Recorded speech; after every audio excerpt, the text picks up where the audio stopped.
All right, let's see if I remember how to do this streaming thing. Welcome anyone that's actually jumped in here other than myself. So what we're going to be doing, what I'm going to be doing is every morning we'll be jumping on and doing what I do every day anyway, which is doing some review of stuff on Chessable and then jumping over and doing some tactics training on chess.com and just working on improving at chess. So well, let's just get into it. So these are just going to be some different things that I'm reviewing on Chessable.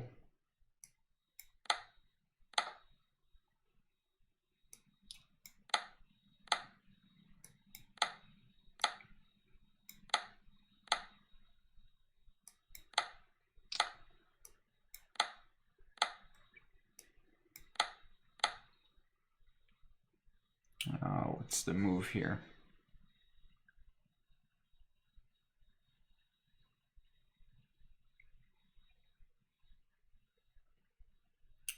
What move am I supposed to play here?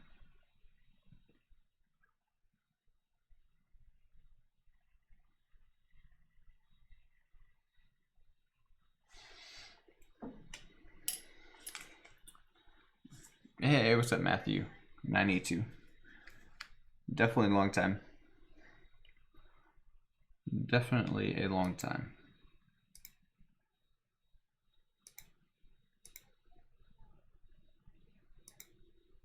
Let's see. Gotta reconnect my headphones. How have you been, Matthew?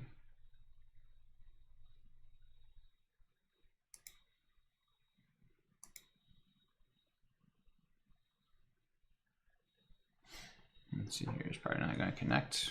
It's already connected to two other things.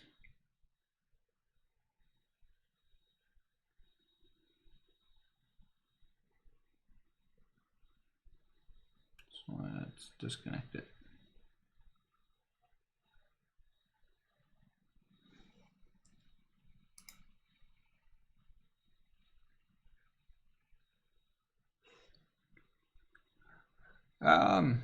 Yeah, not too bad. Awesome. Well, that's good. Good to hear.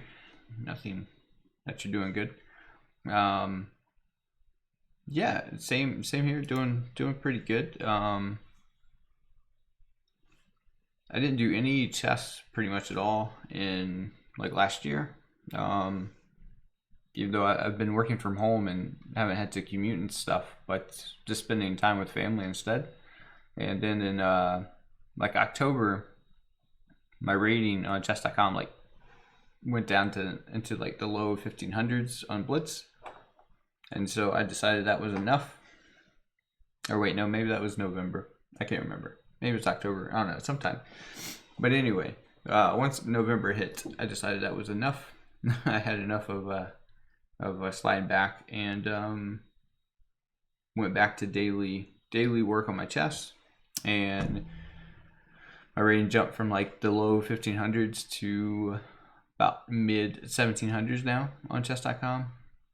Lead chess was even more like impressive with the number wise, like 1500s up to 1900, but obviously the ratings are different and I didn't have as many games, but just the overall improvement wise, it's been doing good. So, and then I decided, you know what, I'm going to get back to streaming, sharing that progress, and then helping, watching other people improve as well.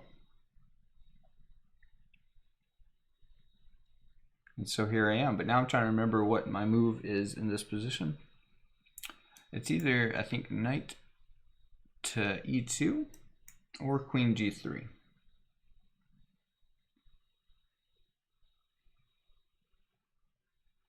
Yeah, I gotta start working on the on that too, on that Discord. I don't know, here I don't think queen g3 because they just castle, and then so I'm pretty sure maybe it's this move. Yes. All right, and then castles. All right, so on queen d7, I got to get out of this, so now we go queen g3.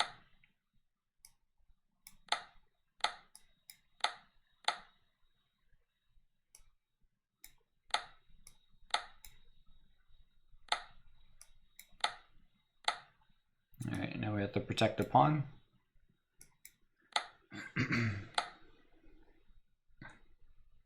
All right, perfect. All right, next lesson. All right. So this is from the Fundamentals 1, Build Up Your Chest, the Yusupov training course, which is on Chessable, which is really nice. So Chessable uses this, for those that don't know, they use this like spaced repetition. So you can go through, they got a bunch of different courses, they turn a bunch of books into their courses. And so it makes going through the courses a lot easier, or the books a lot easier. Some people complain because after a certain amount of time, it feels like you're just moving the pieces because you've memorized the moves. But for those people, I just say have more discipline in yourself and just think about the position that's in front of you. And if you have memorized it, well, that's fine. So then use it as a visualization and calculation practice. Because if you know the moves, then you should be able to actually visualize them in your head, which is also going to improve your other areas of your chess. So, so this is good. If I can move the rook, if I can get the rook to move, so we're going to hit it with the pawn first. Now the rook's not defended.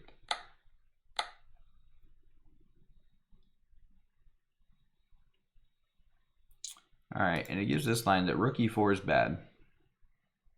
Because it looks good because your knight's not protected, or your rook's being attacked. But after a takes b4, a takes b4, and then knight takes b4, now that's being hit, this is being hit. So you don't even have time to take this. And if you take this, then the knight just takes that. So, and they have this outside pass pawn. So.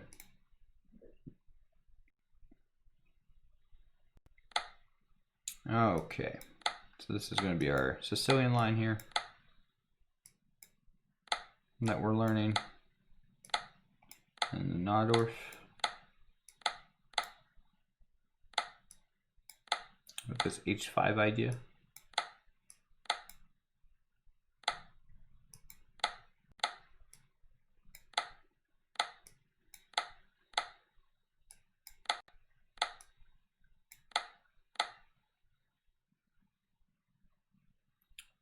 If the bishop's attacked, we have to move it back.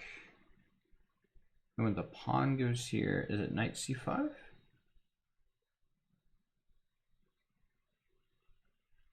No, I don't think it's knight c5.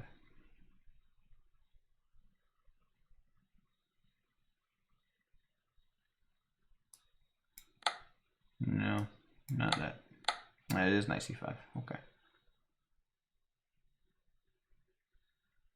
All right, this is where we give up the exchange, I think.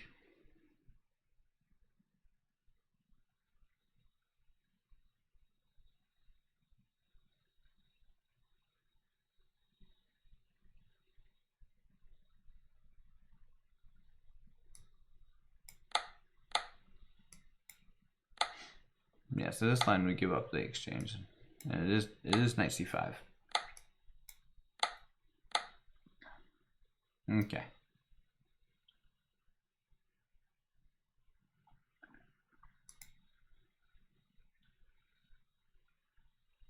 Okay, now here this is the the one. This is from 100 in games you must know, and so I believe this is like the Lucina position for white, but black's on the long side. And this is like a hard concept for me to ever understand in these end games when they were talking about the long side in books. I just never got it. But on this testable course, and especially 100 in games you must know is the actual book itself. I finally got it because they talked about this pawn, how it splits the board.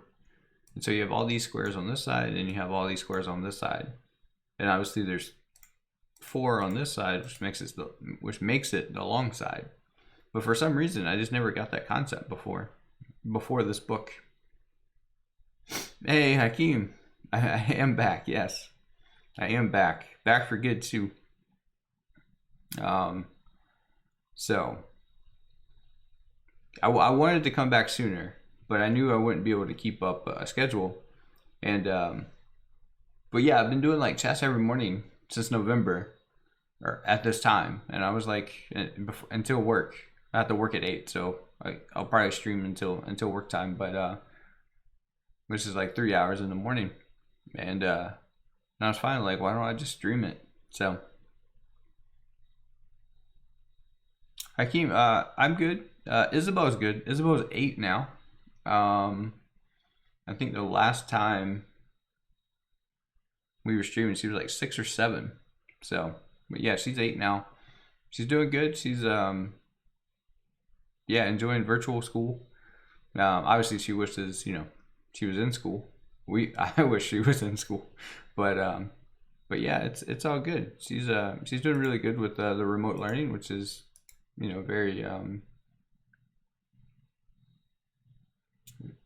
very fortunate for that. Yeah, no, I haven't been teaching her. I pay someone else to teach her. So because I'm not.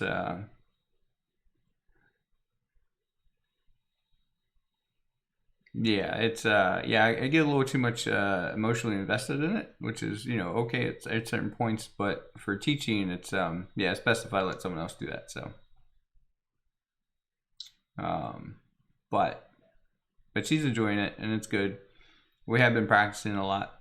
She's been working on her rook and king versus king checkmates. Um, because she was playing a game on lead chess and someone got, I don't know, it was very bad for my heart watching her play.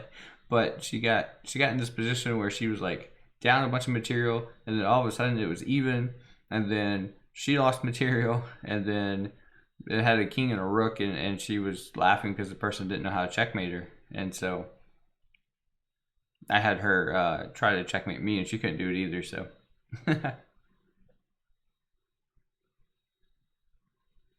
yeah, yeah, I've been thinking about bringing her in. She's been wanting to start her own like YouTube channel, but I mean, she's 8. I don't know. There's too many trolls out there, and so, but we'll figure something out. She got an air hockey table. I was thinking about setting up a camera on that as we maybe as we play like air hockey or something, and maybe play some chess, obviously, on stream one day. But yeah, but it's good to see you, Hakeem. How are you, by the way? Sorry, I deep dove into your question. So, how are you? Sorry for being rude. Yeah, how are you? And welcome. All right. So here we just have to give checks along the side here.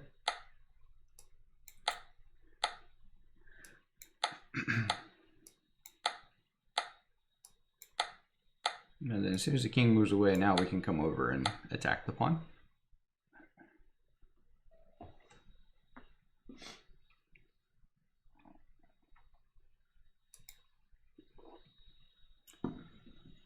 All right, now this is working on some tactics from the woodpecker method, and it is black to play.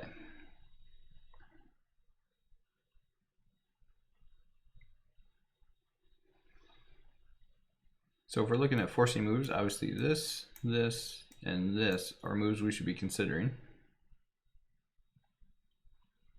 Those are the 3 candidate moves that are going to pop out because they're very forcing moves, checks. So if we take a pawn that looks decent, but then the rook can block, and I don't see a way forward after that.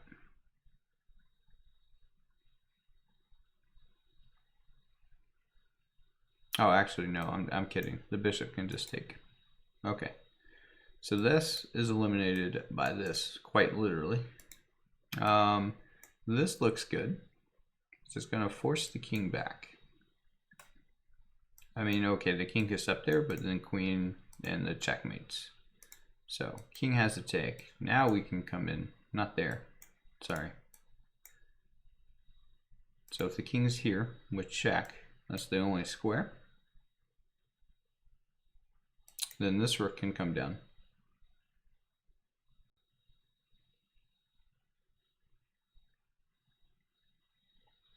Tell her to start her own Twitch channel. There's this new kid named Thirsty Monster going smoothly on his stream for a 13-year-old. I'm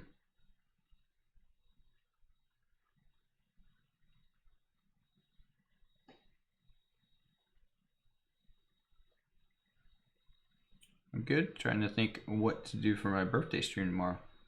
Oh, well, awesome. Well, early happy birthday to you, Hakeem. I would definitely have to jump on when you get live. That's awesome. And yeah, I mean, I've considered it. You know, it's it's not just my decision though. With that,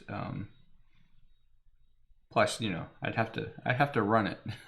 So she's not going to run it by herself. So yeah, there's lots of factors with that, obviously, but yeah, and then the only move, well, not the only move, but okay, you just lose a bishop here, is to go back and then we checkmate. Okay, so that looks good. And so like this one is one that I have memorized essentially, but again, if you have it memorized on Chessable, which is what a lot of people complain about, not a lot, but I've seen it quite a bit, is like people complain about how you just make moves and you're not really, like once you've memorized the tactic, like it doesn't feel helpful.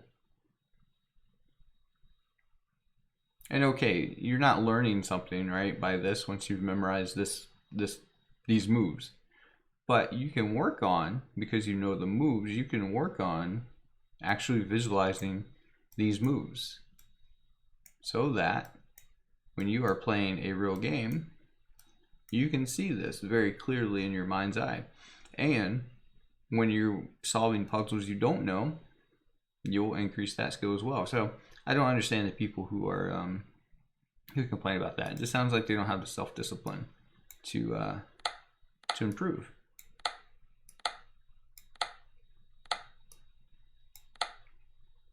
Or to find ways to use improvement. All right, so I still have 740 moves to review, so this is going to be a while. All right, white to play here. Talking about the far past pawn 2.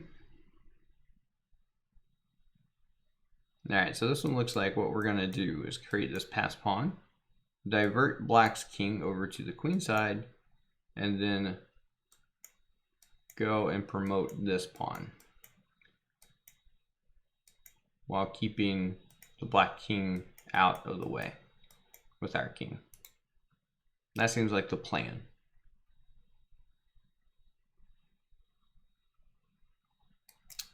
And by pushing, if they decide to push back, then what happens is that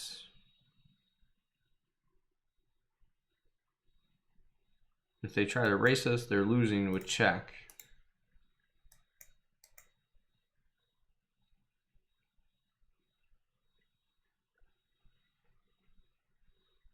Now I'm right there with you. I'm right there with you. We definitely have got to, and we will. Yeah, I got to get you know, people have to believe that I'm back though for real. So it's probably going to take a couple weeks or a month or more for people to actually think that I'm back. So okay, so we know if black just keeps pushing, then we're gonna, if they try and race us, we're promoting with check, so that's fine.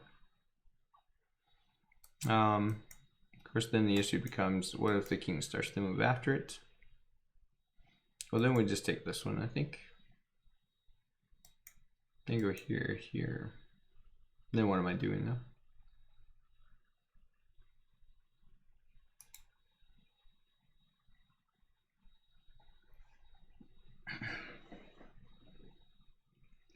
What's happening here? Yeah, I still have that, so that's good. Yeah, I'm not sure how they feel about this. Those aren't right. What am I doing wrong? Oh, waiting moves here. Just little waiting moves.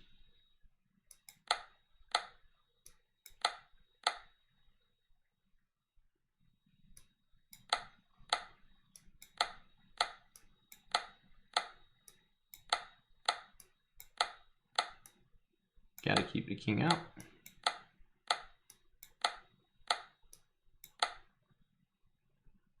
There we go. That's what I forgot about. It's a waiting move. I needed this pawn further up the board. Tempo moves, actually.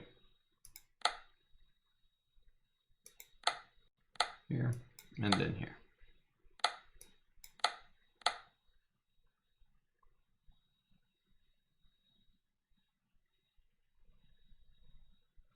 You're really trying so hard to become chess.com partner, but it's really hard to get. Is it really? Chess.com?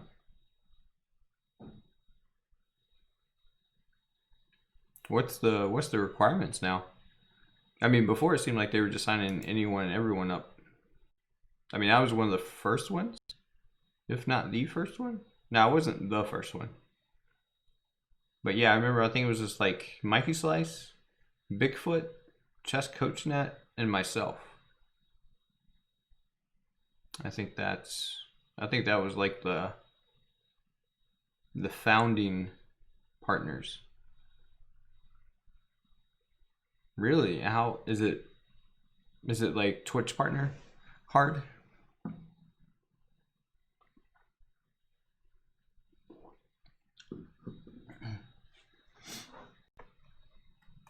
Yeah, yeah. I saw Mikey Slice's back, which is good. Yeah, I think he got like yeah, I think he went from part time to full time.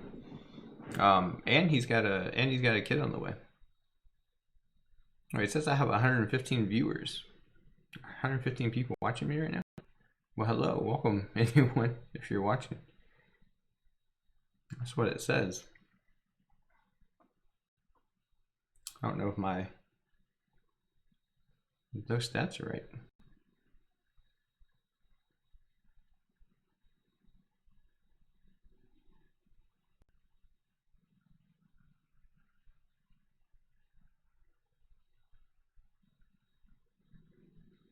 $1.6? What? 1.6K what? I don't have, nah, there's not 1,000 people watching me. All right, let's keep doing this. So drawing case 4. Okay. So this one, I have to get my king up and then push this pawn. Or do I push the pawn first and then move my king up? I'm trying to remember this idea here.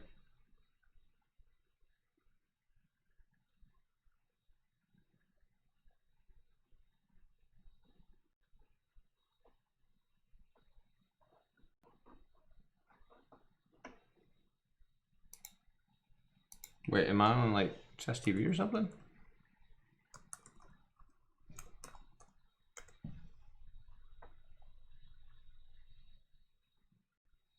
Weekend we will have some qualifying. Okay.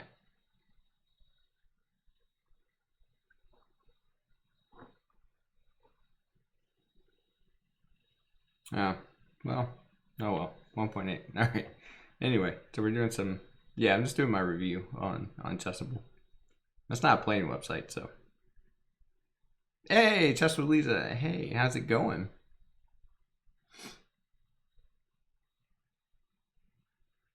See you live. Yeah, happy to be back. Happy to be back. Yeah, I found a time that worked. Because the hard thing was, like, I didn't want to take away, like, family time for me is very important. I didn't want to take away from family time. So finding time to, oh, I got to get that command. You can just, hey, Hakeem, just share her link, in the channel. That's fine. Yeah, definitely go follow Chess with Lisa. Yeah, I don't have it, Hakeem. Man, I've forgotten all about my commands. I don't even know how to get to those right now. But yeah, if you just want to, here, I'll do it. I'll just type it out here. This is Chess. It's just your username, right? Obviously, yeah. All right, go check that stream out. She's way better than I am. Yeah, I'm back for good. Monday through Friday. This time, Monday through Friday. And then on Saturdays, it'll be like 10 a.m. Eastern time. So, a little bit later. let's see here. We gotta draw this.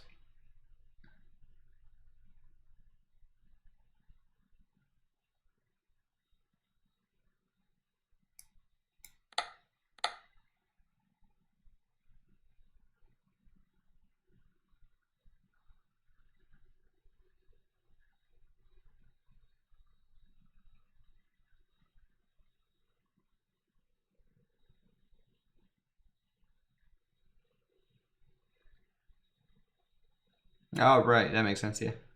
Yeah. Awesome. Oh, we do have a bunch of viewers. Wow, that's crazy. Well, welcome everyone. If you're new, make sure you follow.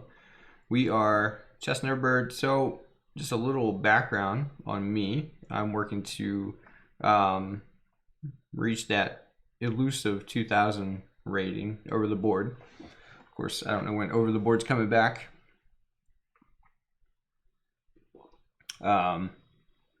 But when it does, we're looking to reach that. So my streams would just be me doing some Chessable review, which is what you're seeing now. I'm not gonna be going through all the courses obviously because you should pay the authors for that. But I'll be doing some review. So if you like some of the courses or you see some positions that you like, I'll feel free to let you know what that course is, so you can go get it on Chessable. And yeah, tactics training, in-game work, just anything to improve. I won't be playing games really on my stream, but maybe once we get enough people, we can do some like tournaments, rapid tournaments or something, so you all can play, and then maybe I can commentate or something on those. How am I drawing this? I think I've got to get my king up here, right, and threaten to march the pawn. No, not there. Not there. There we go. All right, and we have to get off of this diagonal. So we'll go here. We want to continue to threaten to promote this pawn. Now we come to king f6. Very important move to come king f6 there, so that this king can't get inside the winning box. Threaten to promote.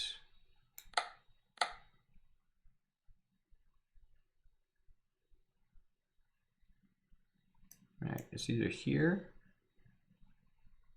or here. Sorry, I think I was talking mid-sentence, wasn't I? All right, Hakeem. Yeah, bye, Chess Lisa. Yeah, I'll still be on. I'll be on till another 2.5 hours. So, but yeah, if you guys are watching, I think I was talking mid-sentence and then I got distracted by the puzzle. That is, it's either here or here. I'm pretty sure if I go here, the king just comes in. So I have to go here.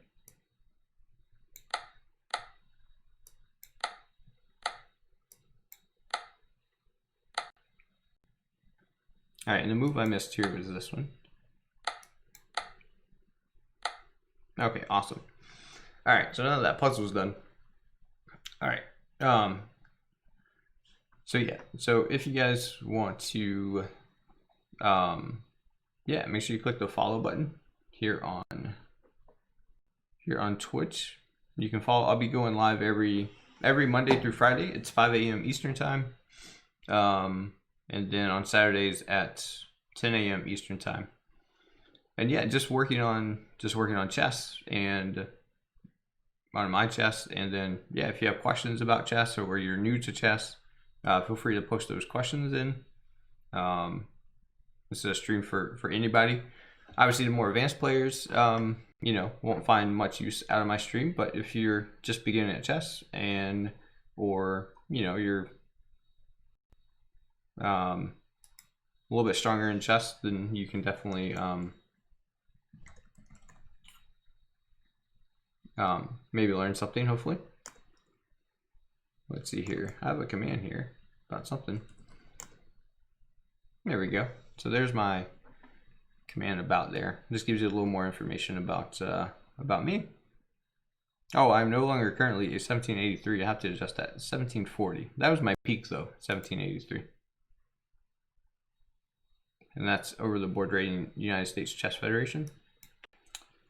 Okay, so these are some opening lines here that I'm learning.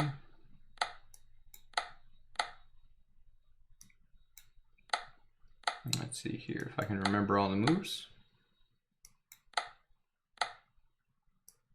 And then here we just sacrifice for the pawns.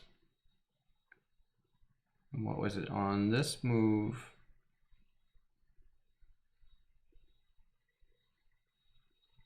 I believe it's either queen here or queen here. And then knight g5. And black can't defend against both of white's threats here, which is checkmates and then knight e6, hitting the queen. And then the bishop as well.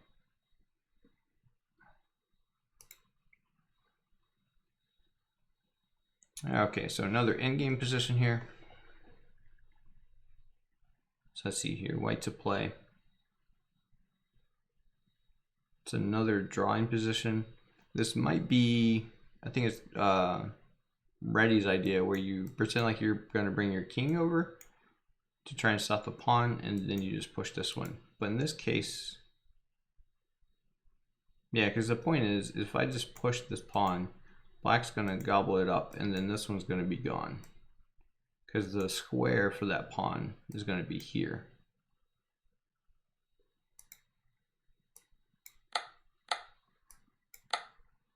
Oh no, now I can just move this. Then we don't want to go here, because when they promote, our pawn will be pinned. So we just step back.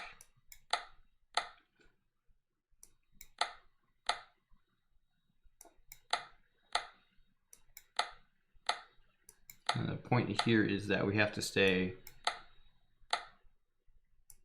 close so that we pretend like we're gonna, not pretend, but that we're going to promote this pawn.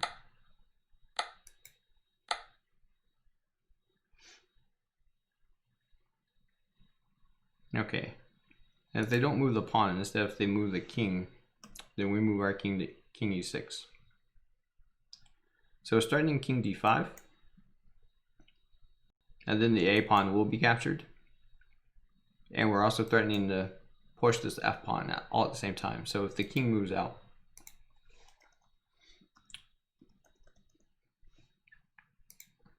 instead of pushing the pawn, if the king comes here, then we go king e6, threatening f5, and if they take, then we're going king d5, and we're in time to stop this pawn.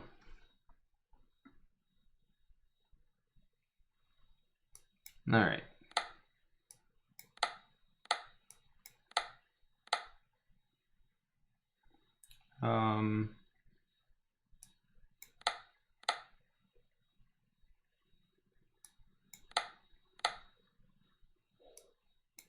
All right, we just do a quick castles and f3, right?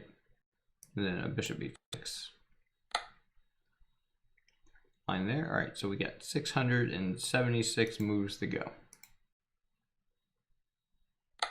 Just unchessable. All right, so this is back to the Sicilian line that I'm learning. All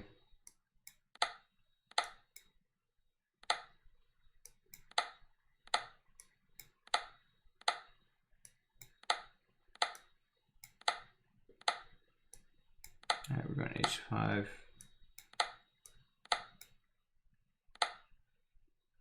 Knight a5, it's b6.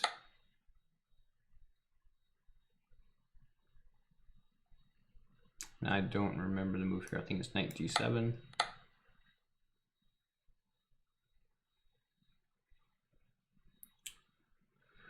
I think we're invoking g3 and coming back. Castling that way. Rook c8. Okay, so next line.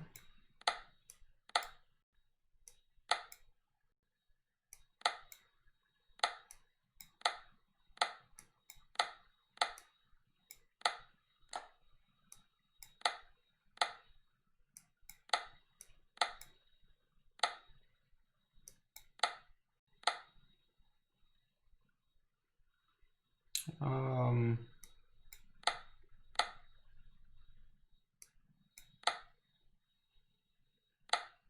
okay.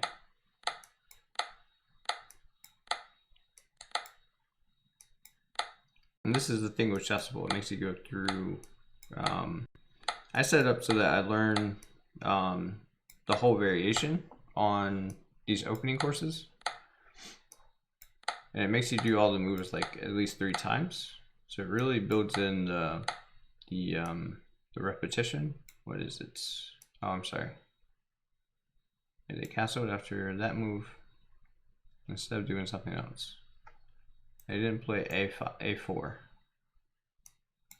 so I can play A4.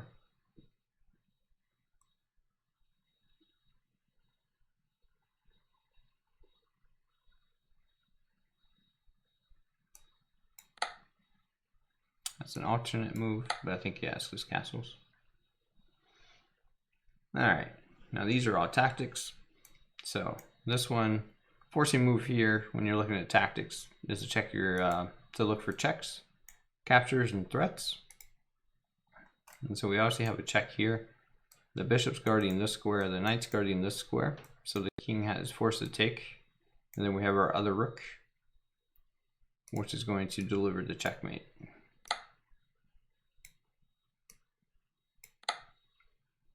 There we go. Okay, now this one's pretty nice. Now this one is this check here, which would be checkmate, but luckily black has a bishop that can take. However, that clears the square for our pawn to move, unleashing this check. And at this point, the king can't go this way because their bishop is now there. They can't come here. And so their only moves is queen block, bishop block, and eventually you're just getting checkmated. So that's our move.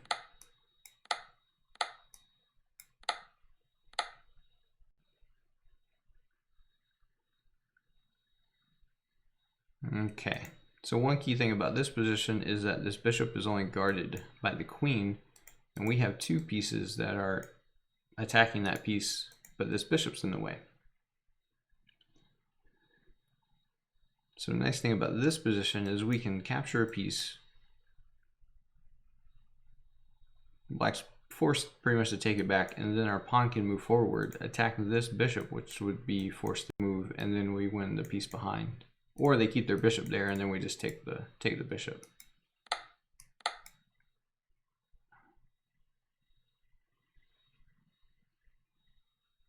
Alright, so this is a position where we're going to be looking at checks first. So none of the queen checks are really any good.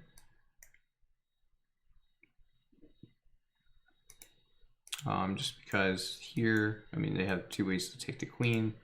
If you move here, they just take the queen. If you go here, you take your queen. If you go here, they take your queen. If you move here, they just, well, they wouldn't block with the queen, but they could just block with a rook. They have enough defenders of whatever piece actually blocks. So, so next move is this cute little idea here with this check. If the rook takes, we win the queen. So when the rook moves here, that rook can't take. So if the king moves to either one of those squares, we have this queen A1, or sorry, H1 checkmate.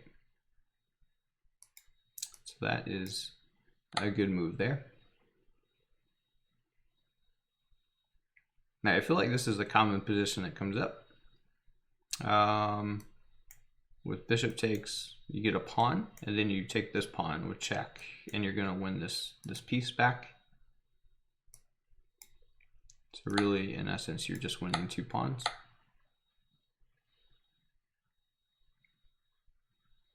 Okay, first thing it points out to me is that I can pin the queen. However, this knight can take. So we'll just remove the piece that stops that.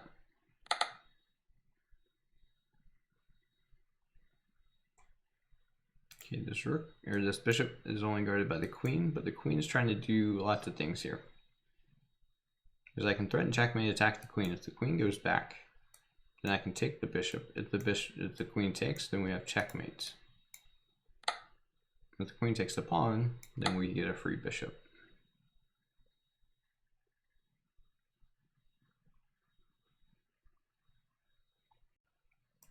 All right, this square and this square can be attacked by the knight.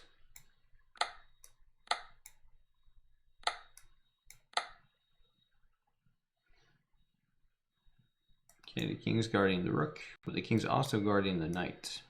So we can take the knight and then take the rook.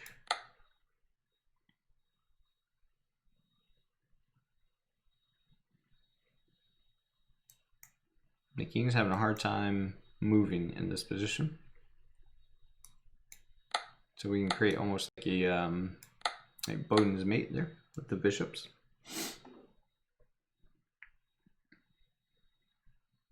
All right, black's threatening checkmate in 1.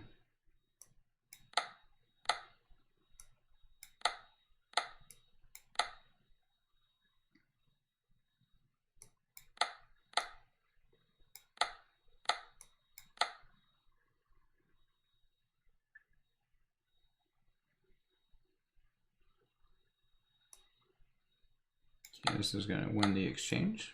Attack the queen.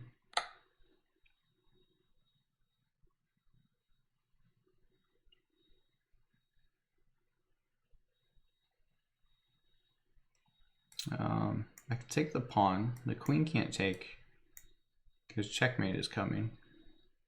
So that at least nets me a pawn. And then I can double on this file and threaten checkmate. Or win the queen.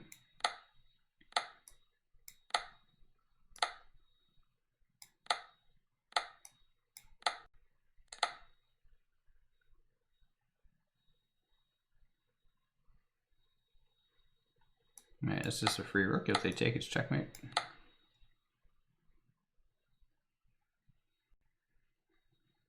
Okay, this one's nice. Knight takes, pawn's gonna take, and then I have queen check.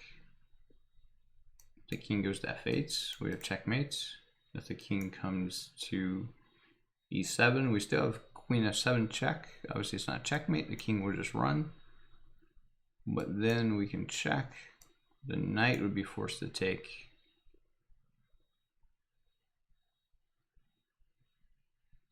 We would then take the knight.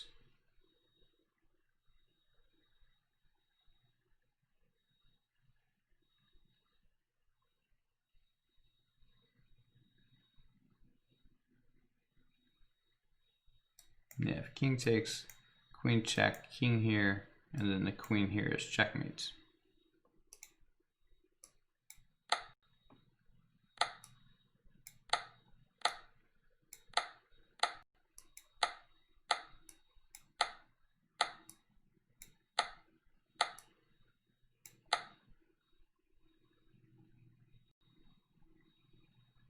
Okay, this bishop isn't guarded, so I can just take a pawn and win a pawn.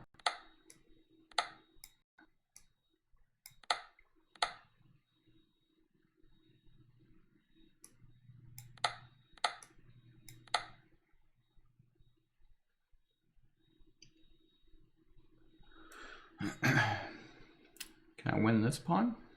Because if the queen takes, then I get checkmate. So they'll probably take they would have to take the piece, and then I can take their piece. So I get another pawn.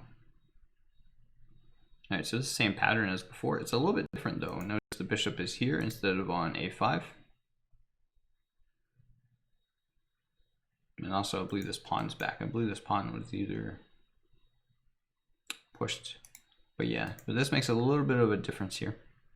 And you'll see it when we take, queen h5 check, king to e7, queen f7, king d6, e5, knight takes e5. Now we can go, we don't take the knight, instead we go queen d5 right away.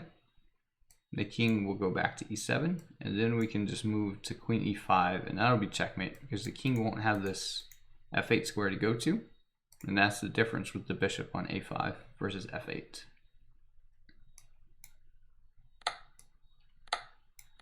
And we don't have a pawn on h5 to defend our queen when they come to so now in the last position that was similar to this, we took this knight, but here we're going to leave it simply because the king can't go to f8. Okay, this one's also very, very similar. Of course, there's no bishop on c4. There's no knight on c6. So what we're going to end up doing is taking, take, queen check.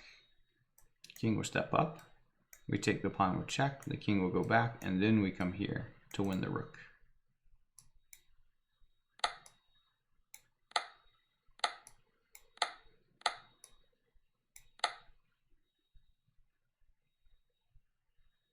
Oh wait, I'm sorry, you come here first, and then you come back here to win the rook.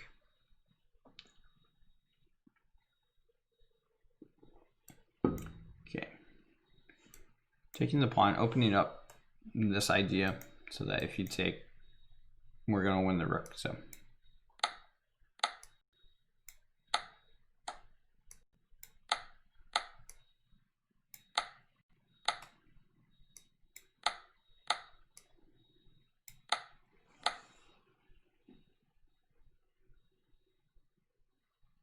okay, I like this puzzle a lot.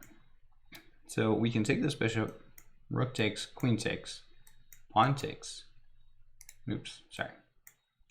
Rook takes, queen takes, pawn takes, because that pawn was pinned to the rook. So material count now will have a rook and a bishop versus the queen, but once the queen drops back to guard the king, we can take, and then we're going to be up the whole piece.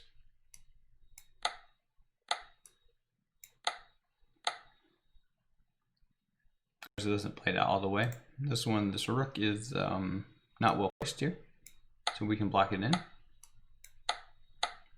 Once it's defended, then we can take a pawn. Okay, so it looks like this one's about winning a pawn here. Rook takes, queen down, forking the king and the rook. We win the rook. After the king moves, then we can come back here and just guard all of our stuff and not allow any counterplay by white.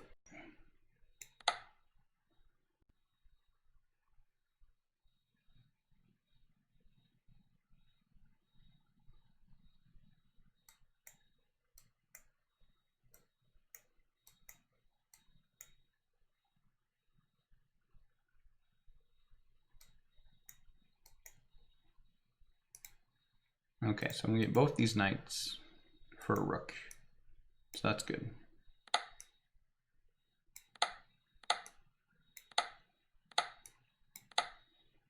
All right, 2 pieces for the rook.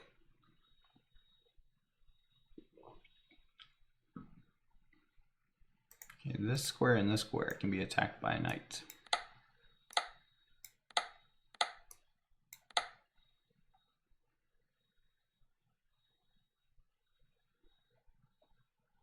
First move that we want to check is for any checks that we have in the position.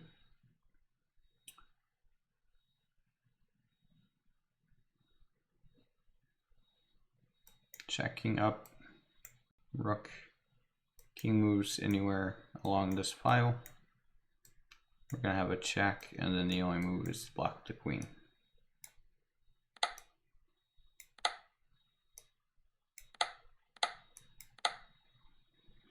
Okay, awesome. All right, this would be checkmate, but if the rook takes, we're taking with a pawn, king over, and then rook down is checkmate. And then if the bishop takes, then we're taking with a pawn, and that's checkmate, because both the pawn and the rook are giving check at the same time. That's a double check.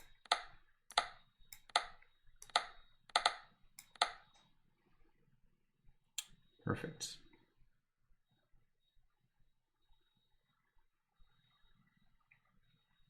Okay, we're gonna win the queen for the knight, one way or another. Either after the check, the king moves. Well, then we could just take with the rook, I guess. No, I just take with the knight, yeah.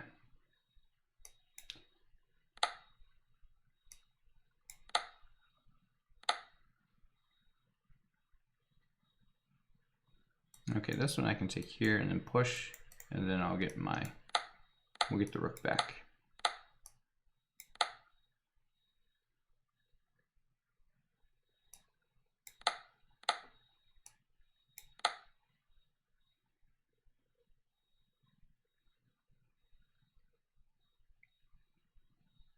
All right, let's see here. I can take this rook, pawn takes, take this with check, king takes, and then we're forking the king and the queen. So we're gonna be up a whole piece here at the end of this line.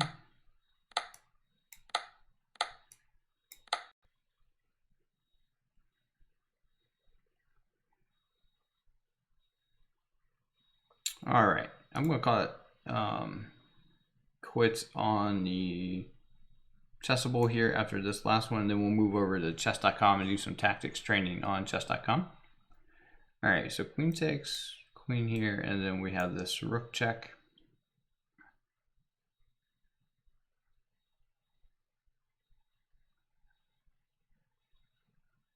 The rook can block, but then we're taking with checkmate. So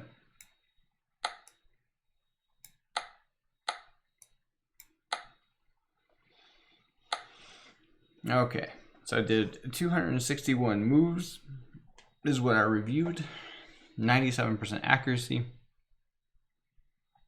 All right, and I still have 539 moves to go. So that's okay. We'll do that another day. Let's get over to chess.com here.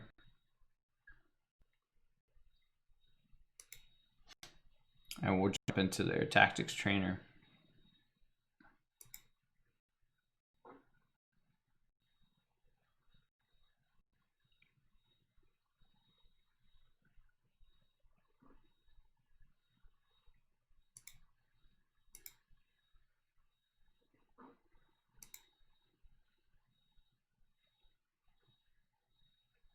Okay, wait to move here. All right. So these are going to be puzzles that I don't know the answer to. So this will be a lot more interesting. Let's see here. Let's get my bearings in this position. All right, so there's no checks in this position to look at first. Are there any captures? There's not really any captures. I mean, the only capture I have is this pawn. Does that do anything? Would be a good question there.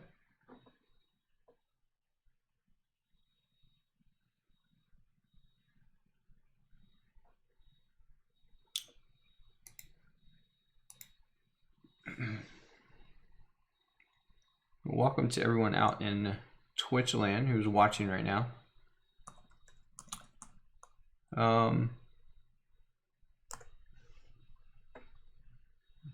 Appreciate you guys tuning in. Make sure you definitely check out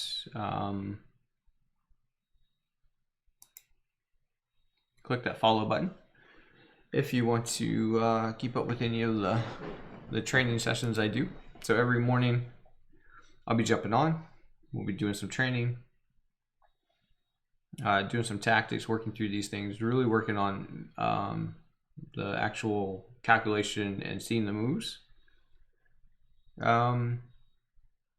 Yeah, we'll do tactics, do some in games. We'll look at some game analysis of my own games, and then also just some games that I found interesting, or some positions in books that I'm reading that work right now.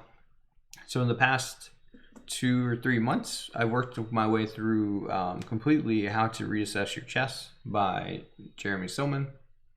I've also read the 100 or the most instructive chess games ever played let's see here, which is a book by Irving Chernev. It's got 62 games that are annotated very well, that show different things. So just for example, talking about weak pawns, weak squares, and mighty knights, king in the center, rook and pawn ending, the isolated pawn, the two bishops, bishop and a half, a pawn is a pawn, bishop and pawn ending deluxe, 4 endings in one, elegant simplification. So just those are the titles of like the games or the chapters or whatever, and these all have like little themes that each game is trying to teach. So I highly recommend this book if you're trying to get better at chess, or you're trying to find some like game collections to go over. This book has like I said, 62 games, which is quite a bit, and they're all annotated with words, so it's not like just variations given. But right now I'm also working my way through, so I finished that book, so now I'm working through actually the arts of planning in chess, which is good. I think there's like 32 games or something in here, and each chapter focuses on a different theme, so you have multiple games highlighting the same thing. So like chapter 1 focuses on ferocious files, chapter 2 dangerous diagonals. So chapter 1 is mainly about rooks and queens on files. Dangerous diagonals is about bishops and queens on diagonals. Chapter 3 works on wearing down a weakness. Chapter 4 is surging through the center, which is what I'm on right now. So it's all about how to play in the center and how to like push your way through. Chapter 5 is about pawns, and chapter 6 is about horrible holes in the position. So again, I haven't gotten to those chapters yet, but this book's really good as well. And then I'm also doing like a position a day from the Reassess Your Chess workbook. So these are just some things that I'm doing kind of offline. And then I use Chessable quite a bit. Why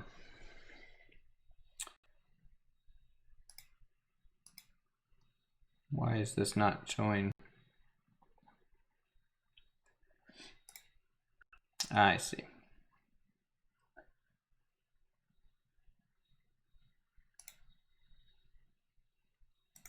Yeah, so I use Chessable quite a bit to do like opening work, which I really don't like doing opening practice, just because I feel like it's not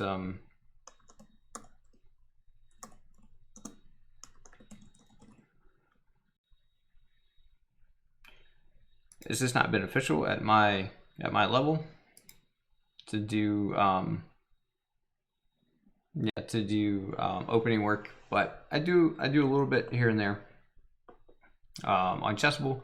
But I also use Chessable for like in-game studies, not studies as in like hard positions to calculate, but like the 100 in-games you must know book.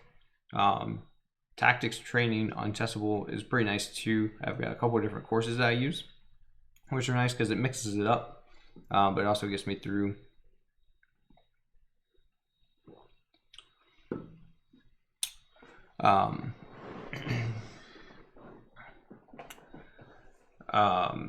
Different books forces me to calculate it. Puzzle 910, did I miss something? The automated message says 1783, but the screen shows 2347. No, yeah, you didn't miss anything. So the automated message is my or was my peak USCF rating, which is the United States Chess Federation rating here in the United States. That's like over the board play. This 2347 rating that you're seeing is the tactics trainer rating on chess.com. Yeah, so the rating you're seeing on the screen is my puzzle, like tactics puzzle rating that chess.com is given. I had reset my tactics trainer and went back through and worked my way up to, yeah, this is the highest I've ever been on tactics training. Here, yeah, and a lot of it's just really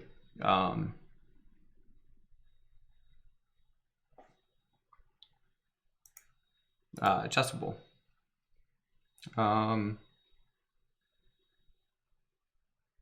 But yeah, in like November, December, I started doing daily work on chest. And because before, what would happen is I would sign up, I would use like chess tournaments, like runners use marathons to motivate themselves to run. I would use chess tournaments to motivate myself to train. And so when I knew there was a chess tournament coming up, probably about three to 2 months out, I would start working hard on my chess again. Well, I mean, that worked for a little bit, but I mean, it definitely wasn't the most efficient way. It definitely wasn't the best way to get better. And with no tournaments going on last year, I didn't do any work on my chess. And it suffered. It suffered quite a bit. I started playing some blitz games on chess.com, and I mean, my rating plummeted down to like the low 1500s, which I've never been good at playing online anyway, much less blitz. But yeah, just like I was like, I've got to do something. So every morning now, I wake up, I do some chess. I do about 30 minutes to an hour of tactics. I do some chessable course. Yeah, and then like throughout the day when I have time, I'll do some review. So I keep my chessable reviews down, and yeah, the work's been showing. I've got a tournament coming up in February, at the end of February. It's another Charlotte Open. It'll be online. Hosted, put on by the Charlotte Chess Center. Oh, well, that's cool. Chess is too easy for you, huh? Okay. Well, that's good. I'm glad it's easy for you. It's not easy for everyone. And if it's not easy for you, then you're in the right place. Okay, so as I was sitting here thinking, h3 looks like a move. Because the queen doesn't have any squares to go to. Everything is covered. And this protects that. The pawn is here. And the pawn's guarded 3 times, and also attacked 3 times. So it looks like we are trapping the queen. The queen cannot go to any of these squares.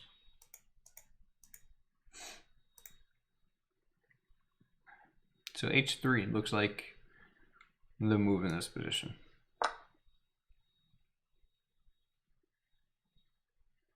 The only issue, and I didn't calculate this, is that after I take here, and the rook takes, I have got to be worried a little bit about this move winning my queen. So I didn't calculate that.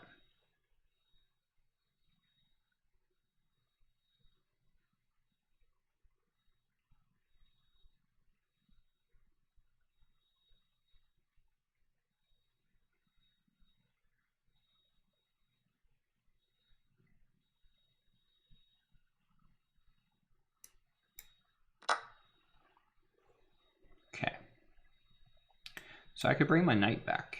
This will help guard the square.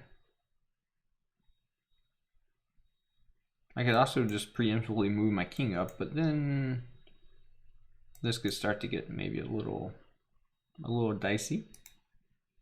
So maybe I'll just bring this back. There we go. Helping guard that square.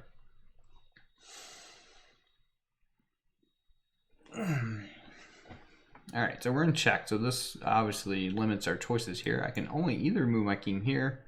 I can bring a rook here.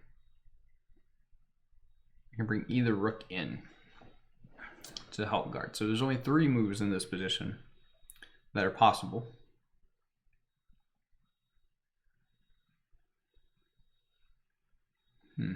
So let's see here.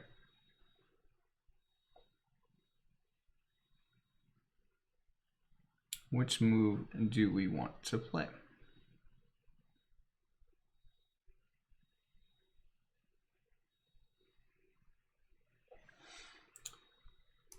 I'm immediately throwing this move out simply because this gets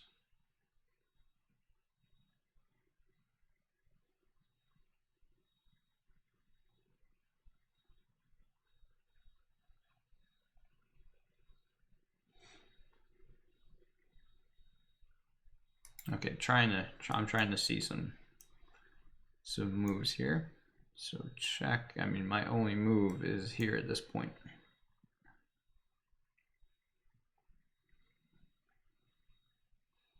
And then we can get hit with these types of moves. Threatening checkmate. So moving this rook doesn't seem like an option.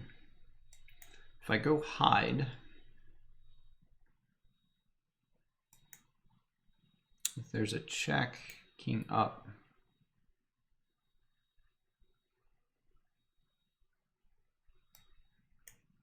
a queen check,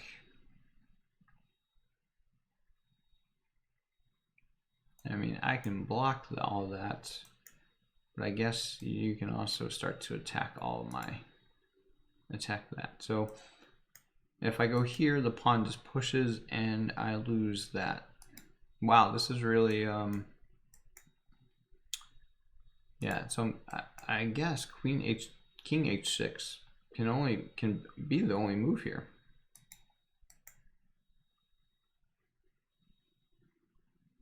Yeah, because this move's going to start.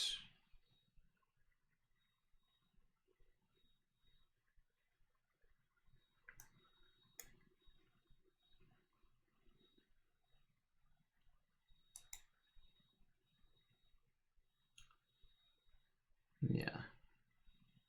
Yeah, my king's going to get to h6 anyway. Yeah, if here, also just the pawn. So yeah, either rook here, the pawn just wins my rook. So sometimes eliminating moves is also a good way to find which move you should play, especially when there's only so many options. So that's why I'm going king h6. Okay, this move I did not even consider at all after king h6. Which is something that I've got to work on. I've got to work on a lot, actually.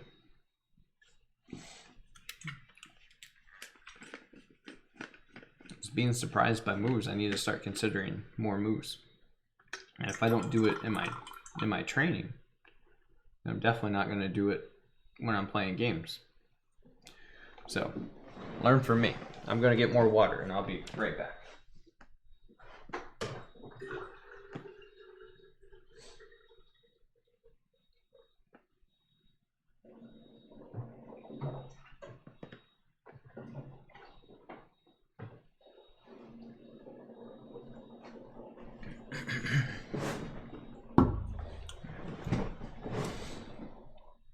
Okay.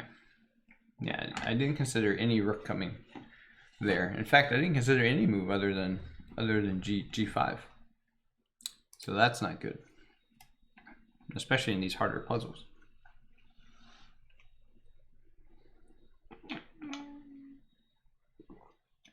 Okay. So what are some candidate moves in this position?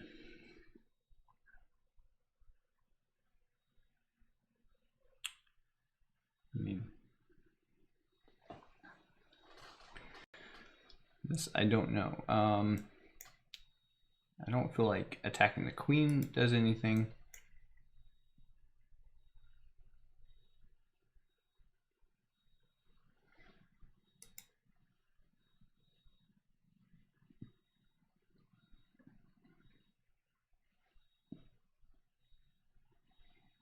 The tower to G5.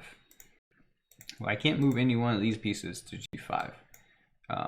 Yeah, rooks just don't move this way.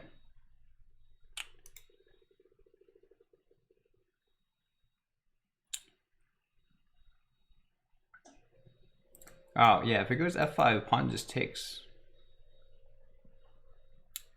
Yeah, either rook and that pawn's just gonna take the rook. So that can't be a that can't be good for us to give away that much material. I love sacrificing material. I sacrifice material. I love sacrificing material.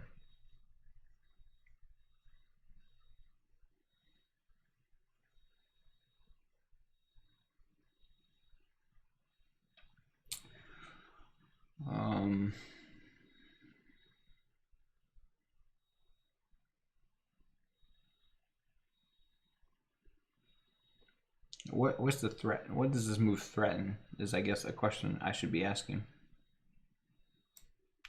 I'm guessing the threat. Could this be the threat? Rook here, check. The only move is to take.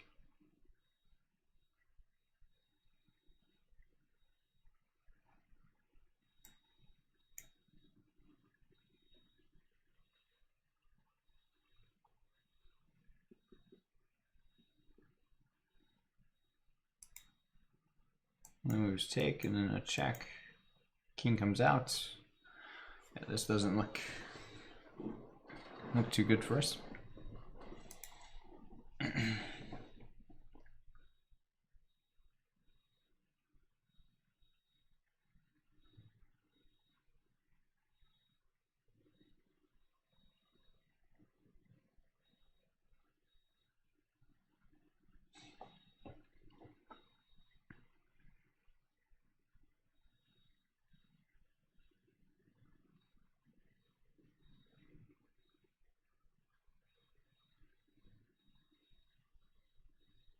And if we can trade off all the heavy pieces, we're winning the king and pawn endgame, at least. Because we have more pawns. So that's an idea if we can trade things down. If I check here, they just take.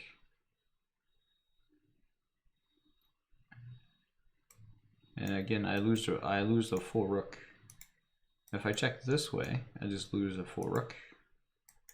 Okay, I don't lose a full rook. Yeah, I do. Yeah, because this is protected.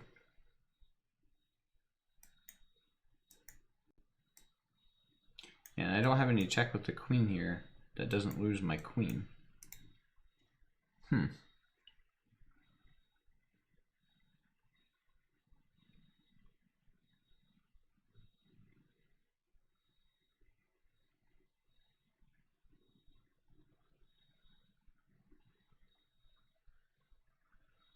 What the heck is this puzzle?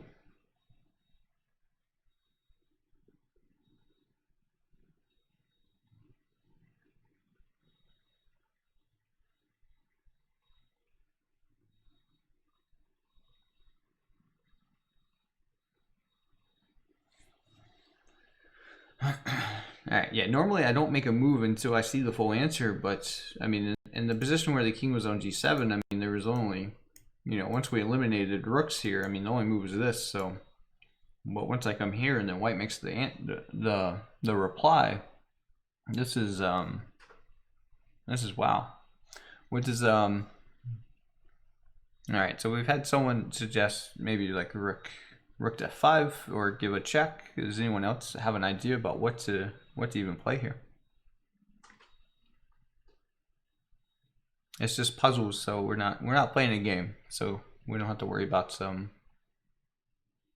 fair play or anything like that. So feel free to put your suggestions in the chat if you're watching. Make sure you click the follow too if you want to know when we go live.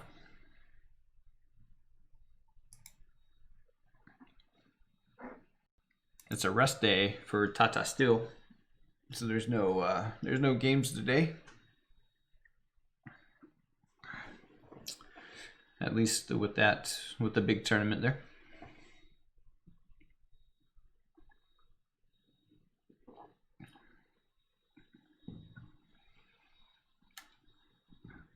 If you're new to chess, well, welcome to the chess world. It's good to have new players picking up the game. I guess you weren't players picking up the game. I guess you're people picking up the game. So it's nice to have new people picking up the game of chess. So if you're new to chess, welcome for sure. I feel like I'm still close enough to remembering what it's like to struggle to get up to 1700, to know that it's not as easy as some people think it is. And then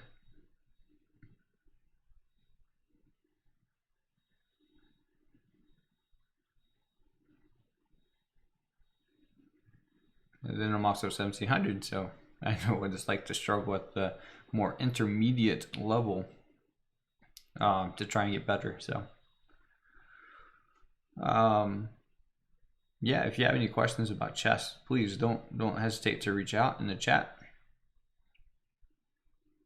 I'm here to help, and if you don't know Chess Nerdbird, well, I streamed quite a while ago, maybe like 2-3 years ago, quite a bit, and built a good community of people that were trying to get better and answered questions and very helpful. So that's what I'm about, is about those communities that want to help each other get better. So if you're worried that people are going to make fun of you if you suggest a silly move, we'll shut that down real quick.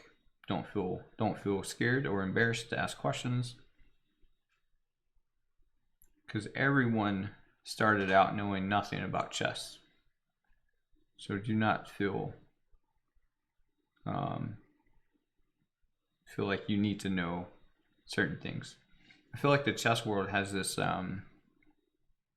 the stigma about it that, like, if you don't know things, then you can't talk to certain people. I mean, okay, maybe at the very top levels, but I mean below a top level, you know, there's no reason for that mentality.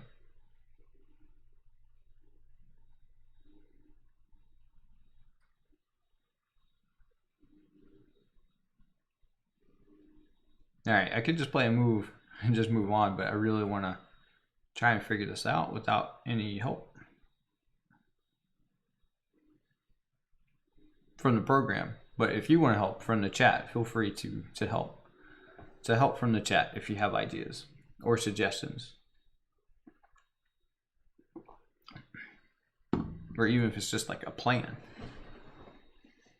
Like, my plan would be to trade down all the pieces and get into the king and pawn endgame. How I would do that I don't know, because there's some my king's a little. See, these are like the positions I would get in with black, because I didn't stop white's counterplay.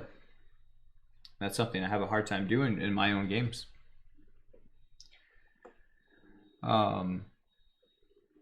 Is stopping counterplay when I'm trying to do an attack. Queen d2 to force the queens off. Queen d2. I see. It does attack their queen, and it does threaten to do a checkmate of sorts. All right, so queen d2. All right, number one threat, the queen. Oh, okay, that's the number two threat, actually. The number one threat is to play rook here, check, king over, rook, king, queen. Okay. So that does seem to be a very forcing line here. All right, so what happens if white just ignores our threats?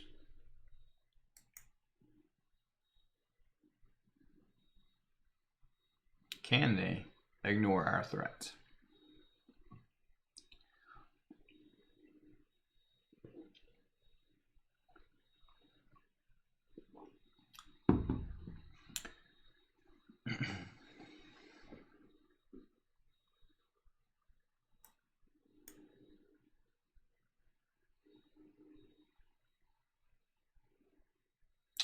I don't think they can ignore our threat there.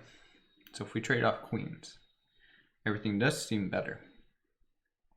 Okay, so I like this queen d2 move. I do like this queen d2 move.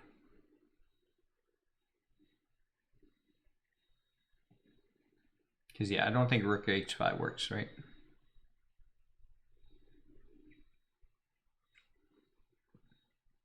Queen a3. I like that idea too. All right, so queen a3. The only issue I think I find with queen a3, because I do like the idea, setting up the checkmate. The only thing about queen a3 is it's a little less forcing, because a move like maybe not this rook, right? Maybe this rook. I don't know. Maybe I do like queen a3. Queen a3 is a nice candidate move.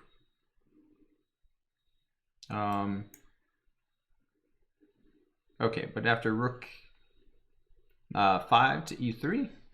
Okay, now our queen's being attacked. We can't come down here. I could take the pawn. I guess you could say that would be the benefit of that move, but queen d2 does the same thing, but also kind of forces white to figure out something to do. Queen a3. That's interesting because I guess the point is if the rook comes up here, we have this check. The rook would have to come back. And then we could play a rook check here even.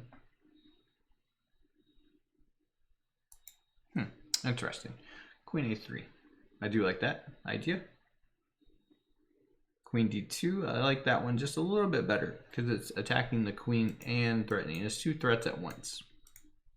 That's the only reason why I would like queen d2 a little bit better than queen a3. But queen a3 does set up some nice trickeries here. But again, after this move, I feel like queen a3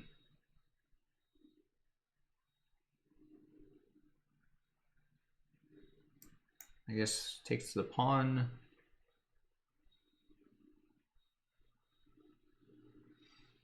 And now we're still getting this threat in. Which are some good candidate moves that I didn't even consider either one of those. I'm so focused on my king. But I do like those ideas. Yeah, I think my candidate moves were like this move or this move. To hit the queen. Like rook d2, I thought about that one. To hit the queen. To be able to get this rook down. But queen d2 just does it right away. Queen a3 had some nice threats to it.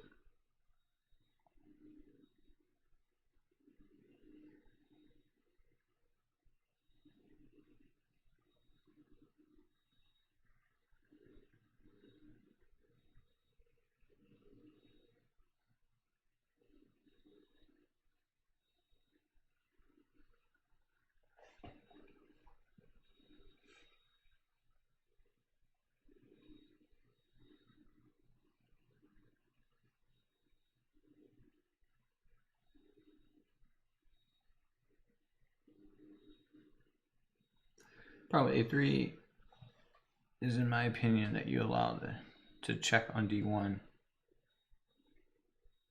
after g5 check.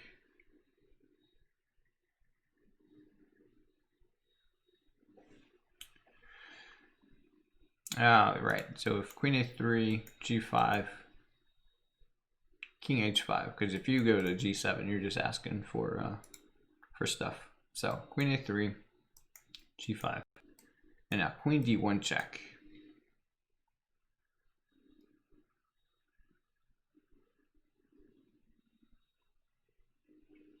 But is that so scary? I mean, yeah, I guess that is pretty scary. But then you could come queen f3.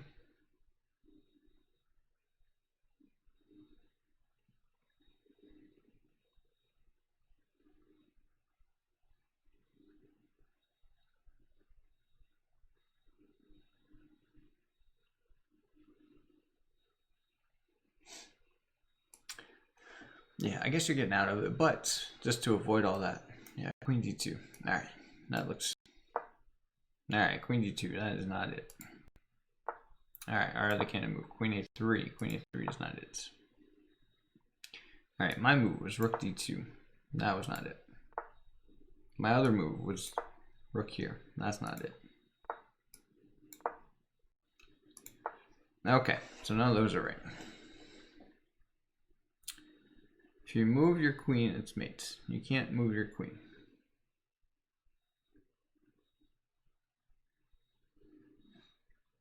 Okay.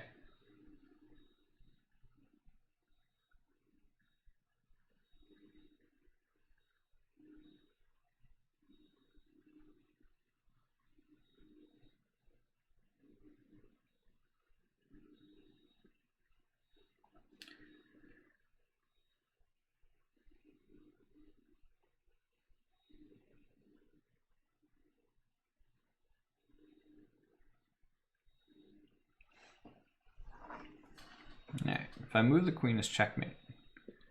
Is what the chat's telling me here. Yeah, I mean, I spent 20 minutes on this puzzle and still didn't get it right, so this is definitely one of the more challenging puzzles.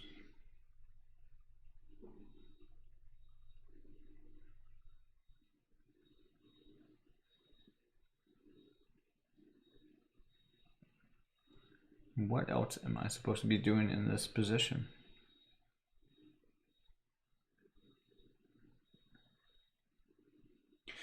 Yeah, this I do not know.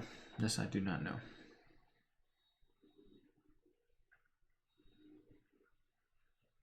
All right. We just got to look at the hint. The hint shows my queen.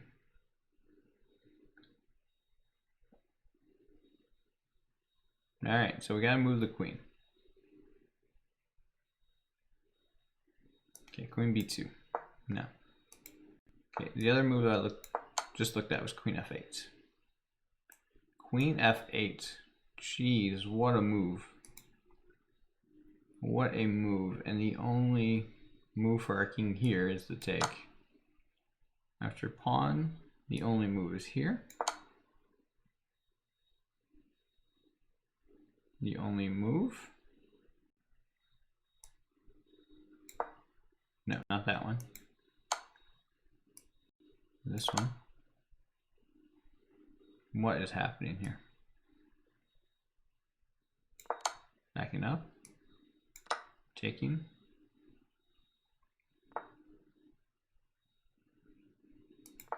Wait, hold on. Oh, I can't go back to that one. Okay, that one was... I mean, how? What? So queen f8 is you had to keep guard over the whole f file. Wow. Okay. Maybe we can figure this one out in less time than 20 minutes for a puzzle. Jeez.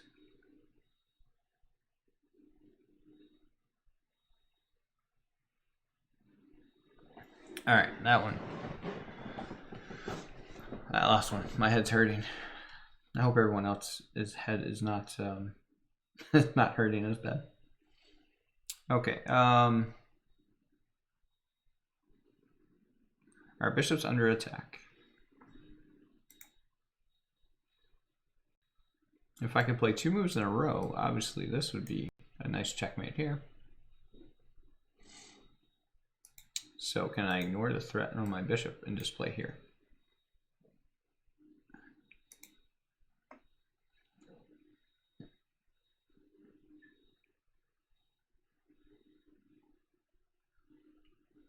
And I don't think so, because after a move like rook a1, or even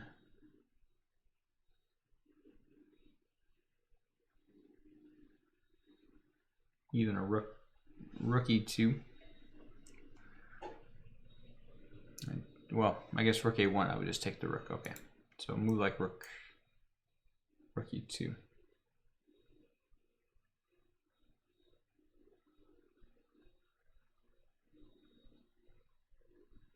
We'll stop some of that. And then also, if the bishop moves, then we're getting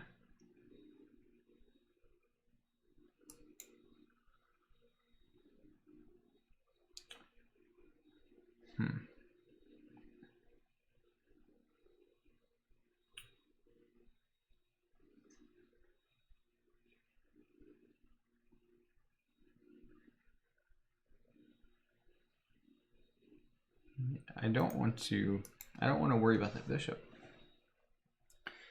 But I guess the bishop is doing some things for us.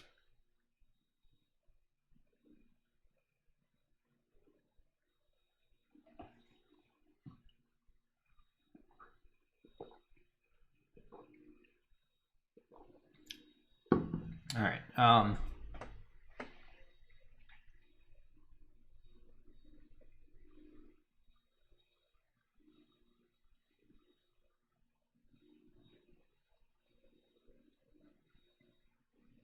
All right, for the 300 of you that are watching me struggle with these puzzles, thank you for being here. It's yeah, struggling to do something here. Hey, Jiminy, how are you? Welcome to the stream. Thanks for stopping by. We just had a really tough puzzle. Last one. This one is looking like it's going to be the same. Because I don't know what I'm supposed to be doing in this position. I don't want to guard the bishop. I want to checkmate, but white's got some defensive resources there. Maybe I could...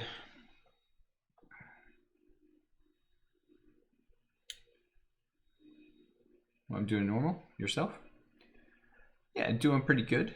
Doing pretty good. Just getting waking up here with some challenging puzzles before work.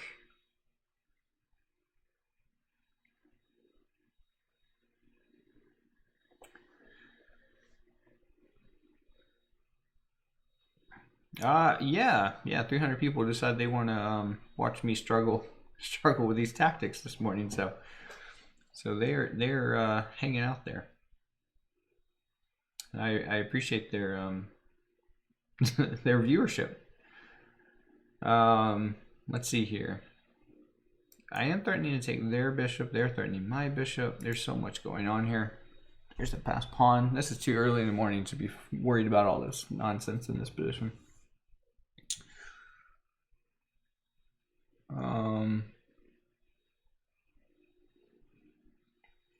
And again, for those that are new to the stream, yeah, I'm not that high rated, about 1740 over the board. I gotta update that command about me, but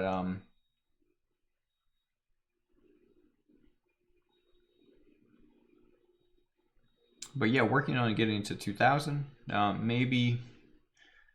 Maybe even national master, just before the end of my time. But we'll see how that goes. And yeah, just looking to bring on anyone into the community that wants to get better at chess. Obviously, I'll leave the playing to the better players, because I feel like I get too upset when I don't play well, and then streaming and playing just doesn't. Yeah, I'm just not that good to do both at the same time and put up high quality moves. So I figured I'd stream more of my training and what I do to try to get better every day.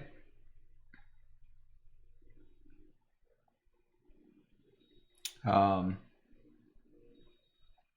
so yeah, if you want to get better, then you're at the right place. Or if you want to see what someone does to get better, you're at the right place. Because I don't feel like there's a lot of those streams out there, right? Like people like actually working on getting better. A lot of people just play. So I mean, I know there are some, like some people are actually showing themselves working to get better, but those are few and far between.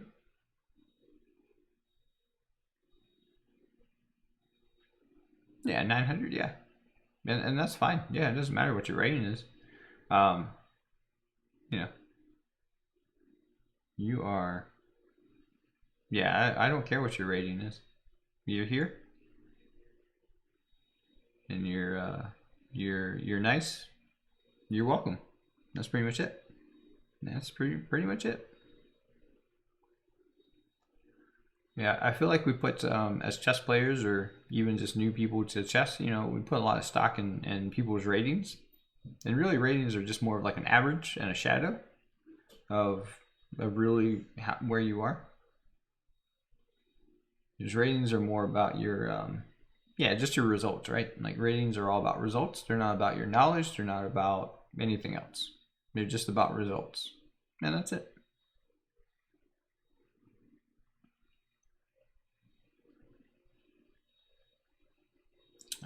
Bishop b2.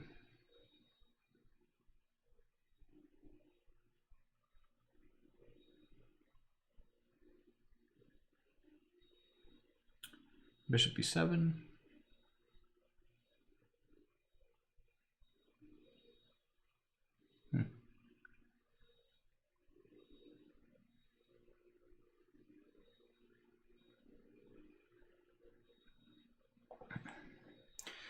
All right, so we have a candidate move, bishop b7. And can't they just take this pawn though? If I go bishop b7? I think someone with a low rating, less than 1,000, can improve to a high level? Well, define high level. Like if you're talking about top 100 in the world, probably not, unless you're still very young, with the right coaching. But let's just say, for example, like 2,000, 2,200. Yeah, I mean, if you put in the work and the time to get better at chess, then yeah. Do I think it's going to be easy though? No, I don't think it's going to be easy, but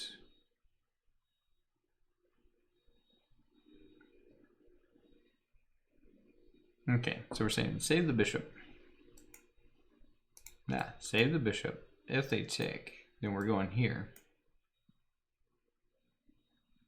And the issue is now white can't stop checkmate.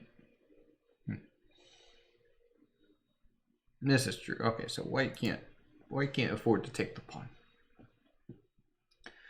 All right, can I just double the rooks? Right, if I just double the rooks.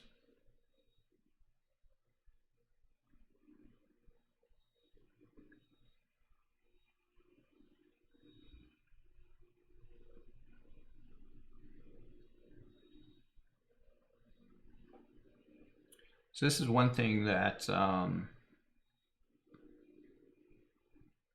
yeah, like I read it in How to Reassess Your Chess. Is oh yeah, you can come say good morning, kiddo. Oh, my kid wants to come say good morning.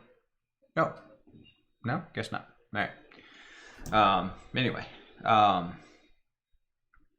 so yeah, it was like someone's book is talking about pushing your agenda or something. I forget what it is, and then making moves that you want to make anyway. Like here, I want to play rook a8. I want to play that, so can I make that work?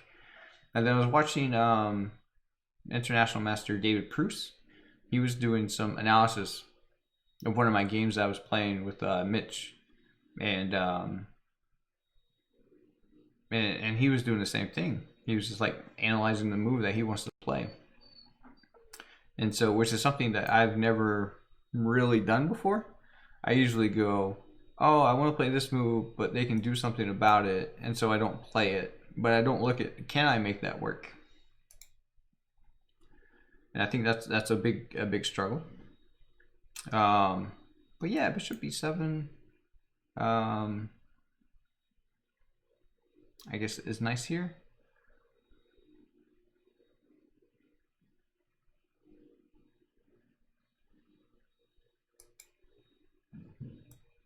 It just feels like this should work though. It also feels like if I like if I double.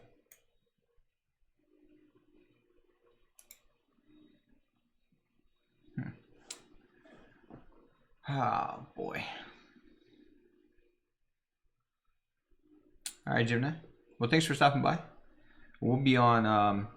So I'll be on every weekday, Monday through Friday, 5 a.m. and then Saturdays at 10 a.m. So look forward to seeing you again, Gemini. Yeah,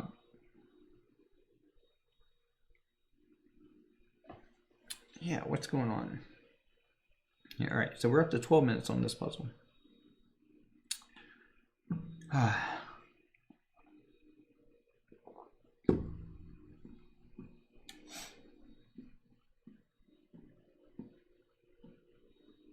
All right, thanks for the follow, Gemini.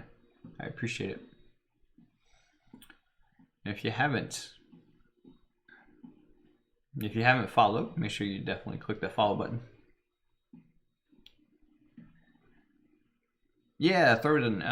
Yeah, rook e2 is just yeah, it's such a frustrating move.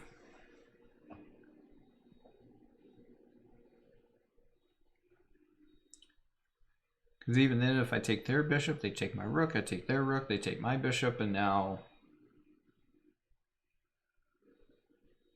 if I take their pawn on e2, then they're gonna take probably the a pawn.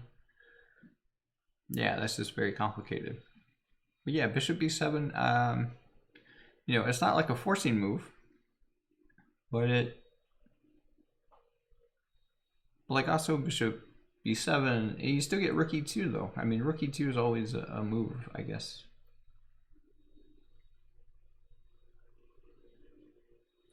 In the position. Like bishop b7 and rook e2, and now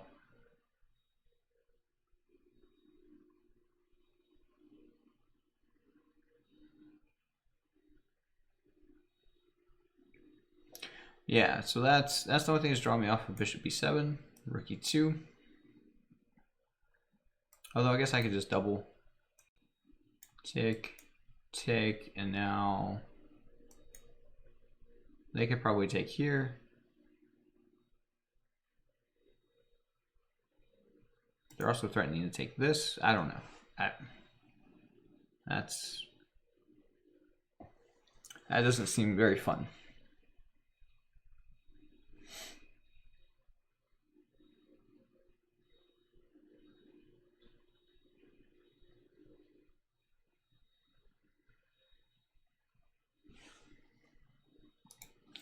Maybe play bishop b5, trying to trap the rook in here. I don't have anything to attack it with though.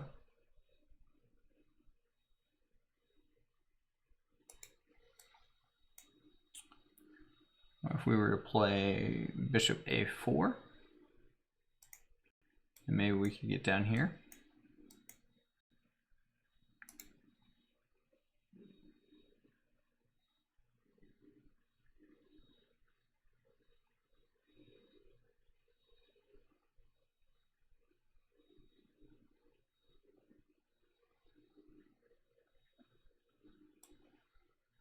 I was supposed to counterattack their bishop, but no, my goodness, just all right. Let's not do that. Let's not make those moves. Let's not make those moves. All right. All right. Does anyone?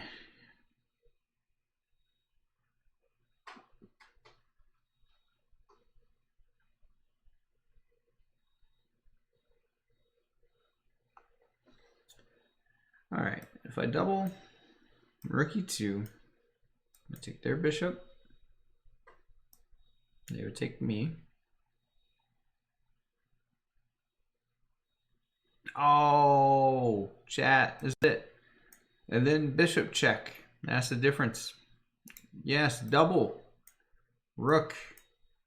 Take. In between move. Check. We save our bishop. And then we can take the rook next move.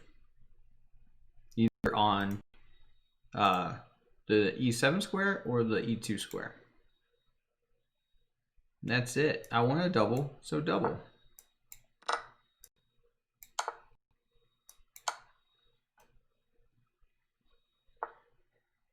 Yes. You want to play a move? Figure out a way to play that move. All right. That's how we do it. That's how you push. What is it? Pushing your own agenda. I think that's what Jeremy Solomon calls it in his book, Reassess Your Chess. Pushing your own agenda. And those in-between moves are usually very hard to find. Yeah, they're usually very, very tough to find.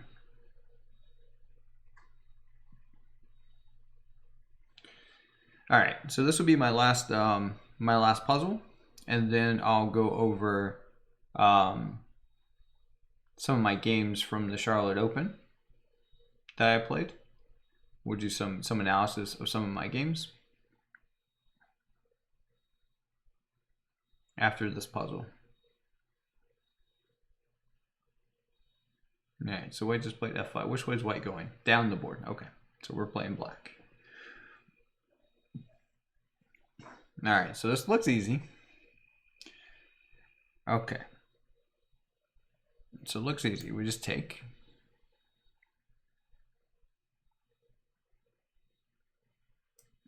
Okay, if h4,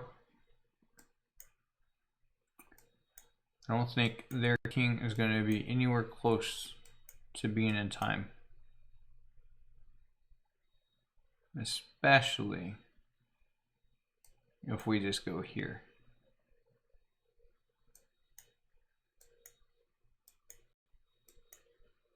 Okay, so that doesn't work. Okay, so if they take, if I take, and they go ahead and start marching their king down.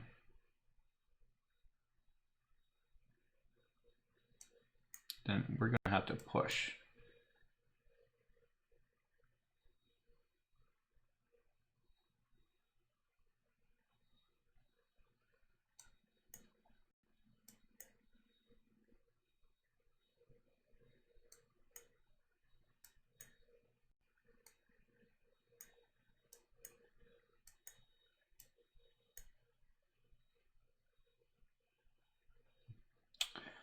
Yeah, that's their plan. Take here, and then their king is going. But I guess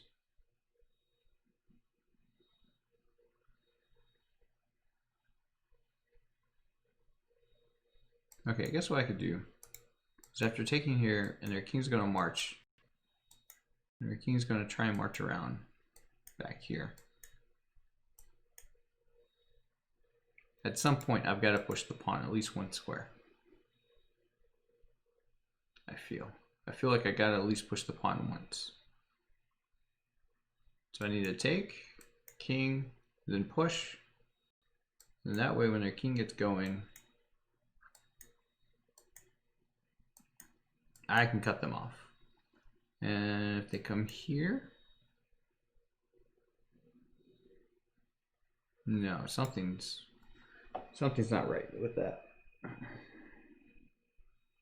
It can't be to draw this. It can't be to draw.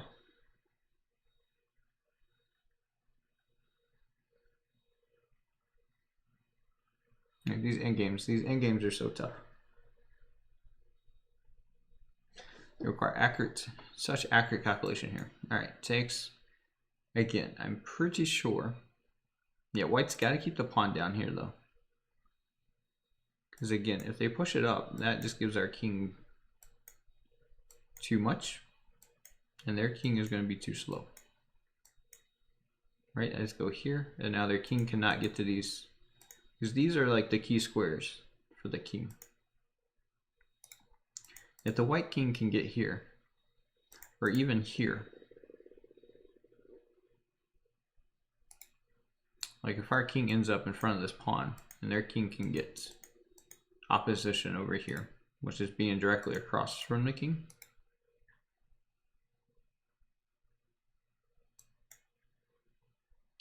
then it's a draw. So we can't allow that to happen, which is why I'm so worried about this idea. All right, so that's 1, 2, 3, 4, 5, 6 moves. And this is 1,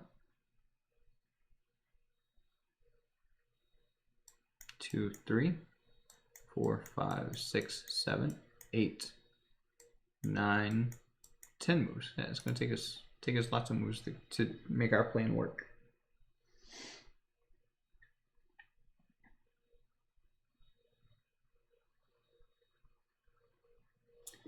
The other issue is, if I just grab this pawn and try and work on corralling the king, like let's just say our king gets here, and then this move like a4 though, I've got to come back and try and get this pawn, and then they draw that way. Because my king can never get out in front of the pawn.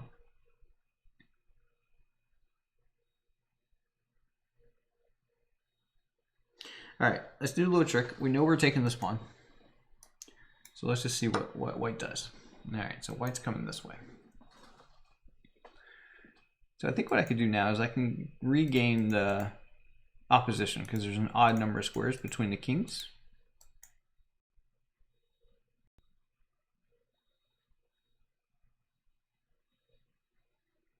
Because if I push the pawn now, I think that's going to give our opponent too much because my king's back here. Okay, that's not the move. That's not the move. Okay, just get closer to this pawn.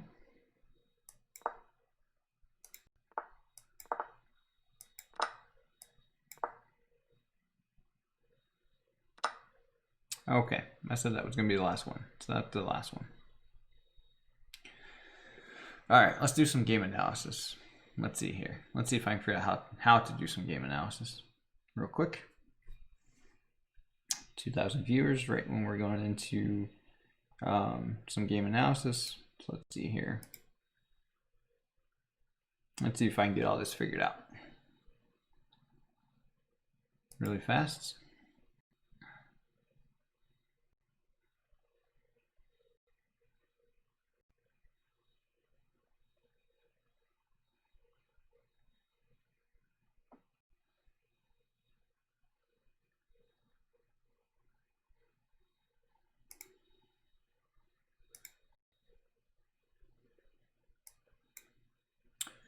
All right, just bear with me here while I get the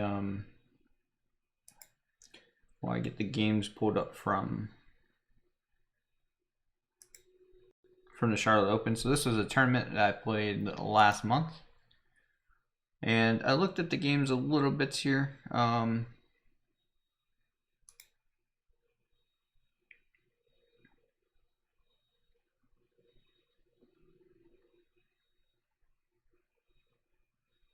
Hold on, everything is taking a while to load here. Sorry, guys and ladies and everyone else.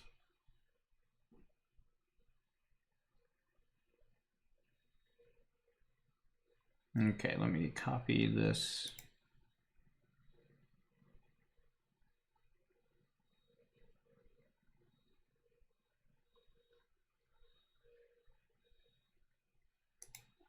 Actually, you know what? It would be faster if I just do it through. Chess Base. Give me a second here. Get my chess base pulled up.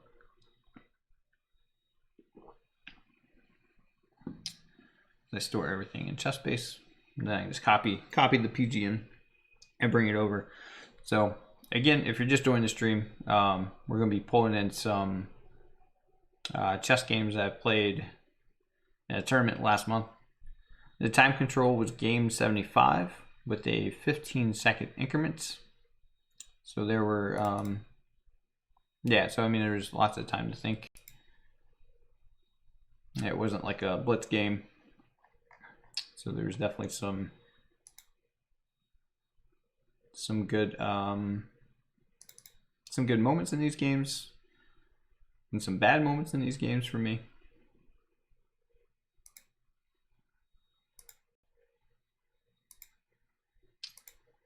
All right, now let me do this. What do I need? An analysis board.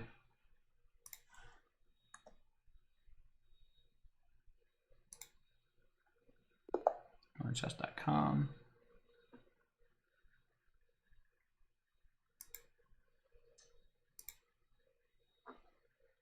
All right.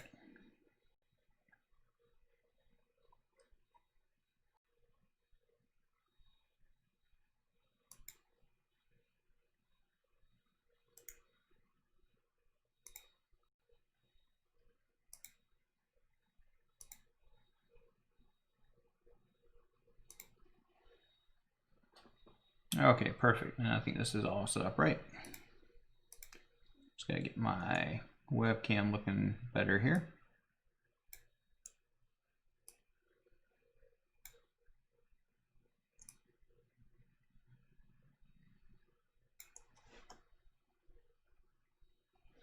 All right.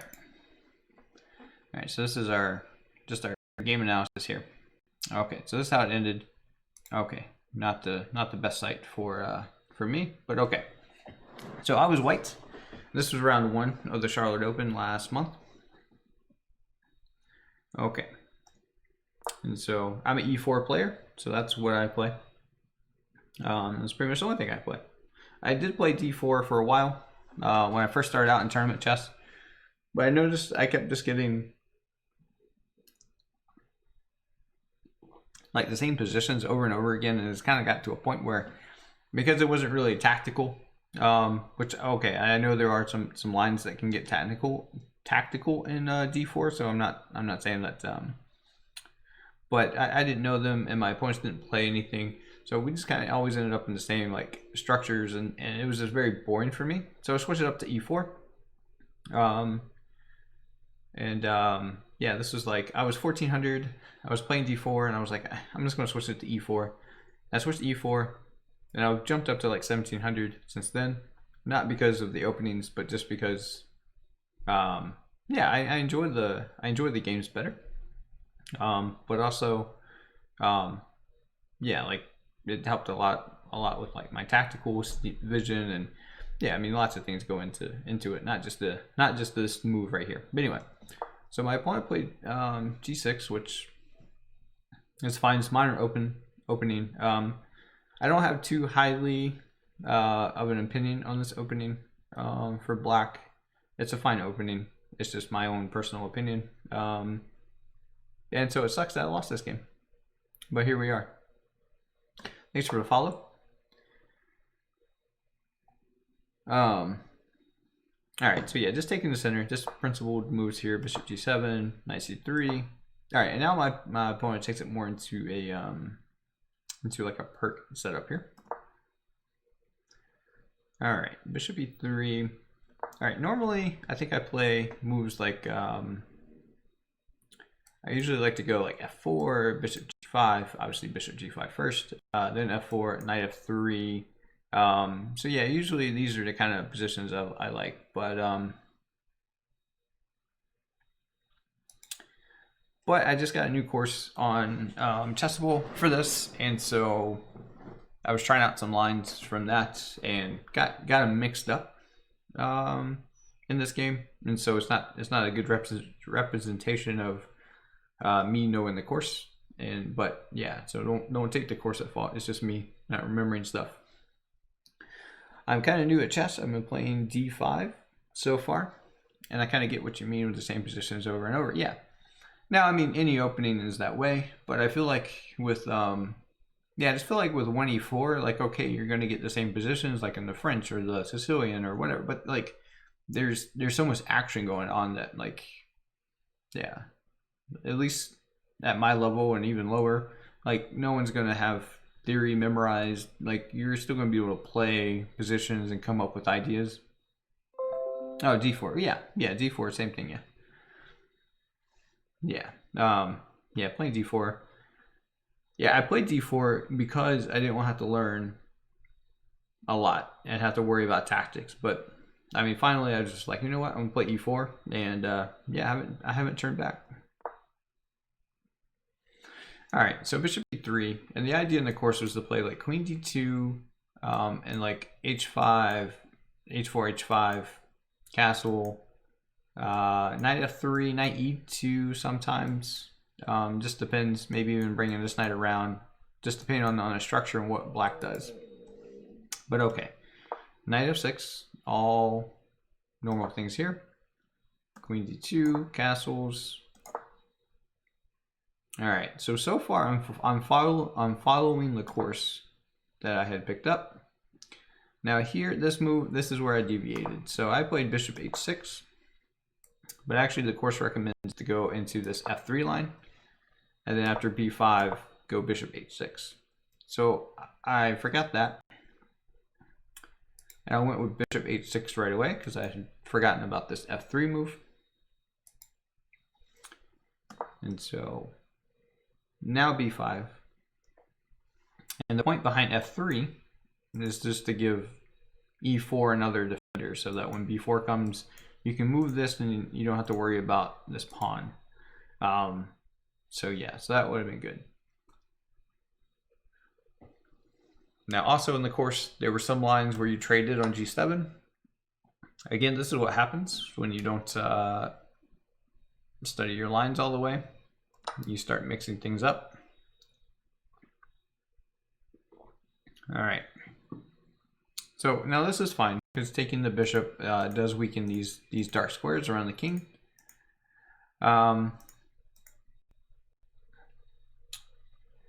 But okay, it might still be a little bit too early for this. Yes, a gift for you. Yes, I could have played f3, um, even after like bishop h6. Yeah, I should have just played f3 here, and that's fine. Yeah. I mean, f3 is definitely a move here, but it wasn't a. But the problem was there was like so many things in my mind because I had looked at different lines. I hadn't focused on just one line, and so I had seen multiple ideas of sometimes the knight coming here with h4, sometimes the pawn coming here, and then the knight jumping here, and I just couldn't remember which lines were which is why I don't like studying openings to begin with, but that's my own thing.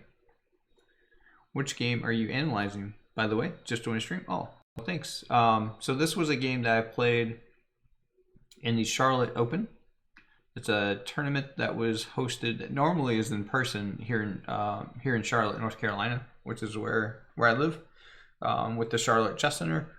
But it was online instead. And so the time control for that tournament is game 75. So each opponent has 75 minutes. And then after you make each move,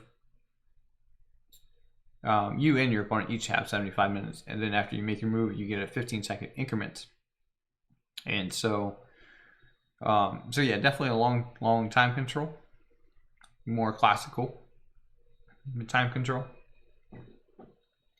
And in fact, they're doing another one next month. And I'll be playing in that one as well. That's at the end of February.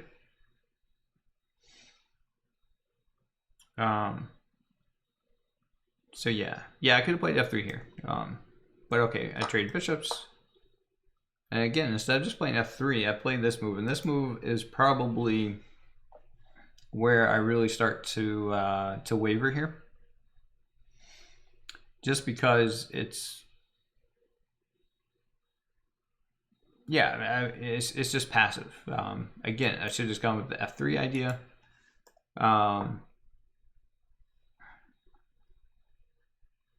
Yeah, I mean, also maybe a3, but that's just inviting trouble.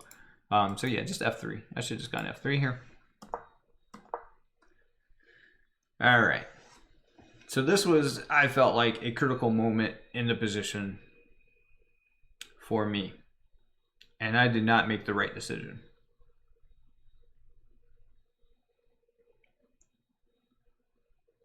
So I'll give chat just a few minutes here if you want to think about what you would do in this position.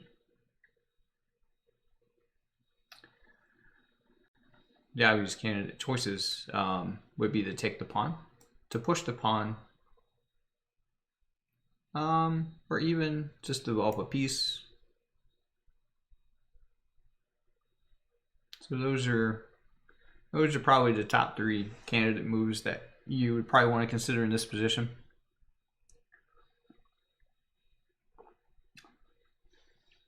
Right. Yeah, d5 seems like an intuitive choice. Yeah, it sure does. Taking on d5 also seems interesting. Yeah. Knight f3. Yeah.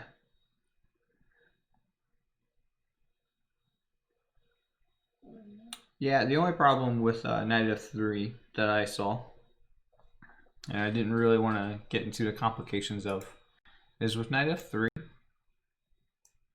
there's pawn takes, knight takes, and then black gets in c5 with tempo. And so that's why I didn't want to go with knight f3. It's not losing by any stretch of the imagination.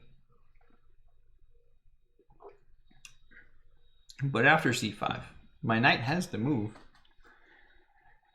And we don't want to go knight e2 at that point because c4 comes. So we're going back to f3. And then black can get in c4 and then b4. And then this pawn's going to fall. So that would be the problem with knight f3. Again, it's not losing, but it gets tricky. It does get tricky. Yeah, so I played d5 in this position. Okay. The reason I played d5, the only reason I played d5 is because of this bishop here. The bishop comes here, it's looking at a wall. It no longer has access to these squares. And if he tries to come here with it, then f3. So d5 was to make this bishop bad. The problem is, it also makes my bishop bad. So, all right.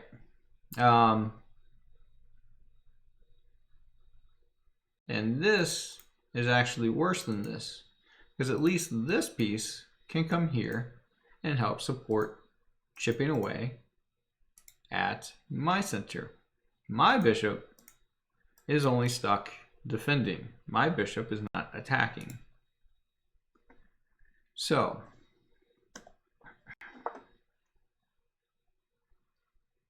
the difference in minor pieces is quite clear there. Also, I thought, well, because this was the move I was really worried about, c5. Okay, so I played this also because of c5. Well, now I can just en passant, and I'll be happy with that. Yeah, because I looked at, I thought taking takes back, knight f3, bishop g4, and queen e3. Okay, and I thought this was better for black. Maybe not better per se, but it just gives, I thought it just gives black a lot easier development. And it does. But at the same time, by closing a center, well, I come to find out that knight can go here and then find a beautiful square here on c5 or even b6. And again, my opponent can play these moves like bishop d7, queen d7, with this idea of c6 really just coming after my pawn center. So, okay, so that hurts. But okay, it's still not that bad. But those are just things that you know, you have to take into account when you're deciding to. Yeah, my evaluation of the positions were wrong. And that's just something I have to work on, is evaluating positions at the end of calculation. All right, so now I go for h4 and h5. Of course, my opponent plays h5 to shut that down. And now finally I get an f3. Because my idea is I want to go g4. And maybe I even bring this knight back around. No, the knight. Why can't I draw the arrow with the knight? There we go. With the knight coming into g3 and just targeting some of these squares. All right, so here comes knight c5, and this was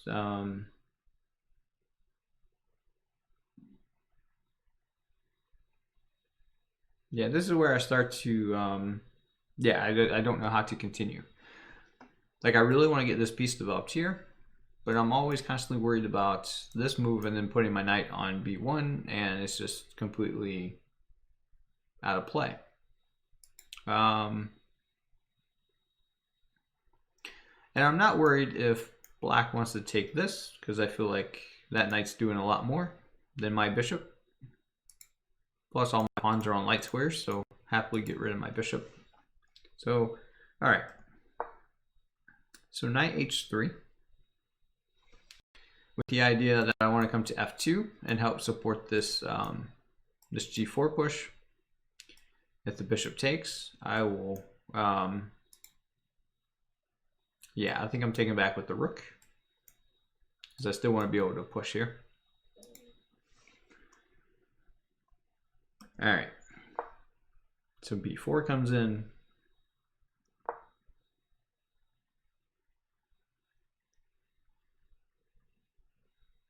Obviously, I retreat, and now rook b8.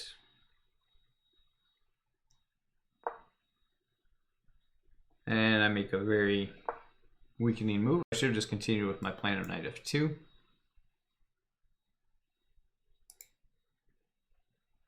Yeah, I think that would have worked a lot better if I had just done that. Yeah, knight f2 would have been fine here. Instead, I weaken my king side. So why did I want to respond with b3?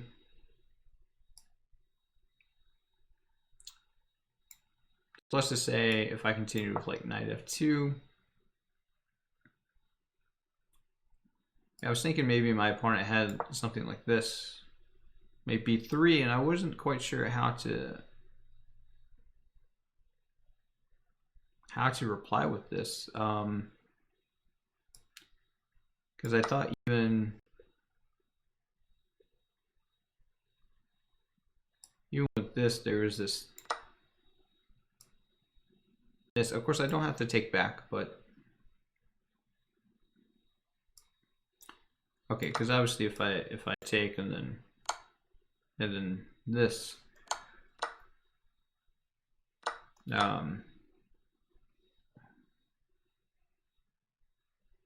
yeah, this I just wasn't sure what was going on.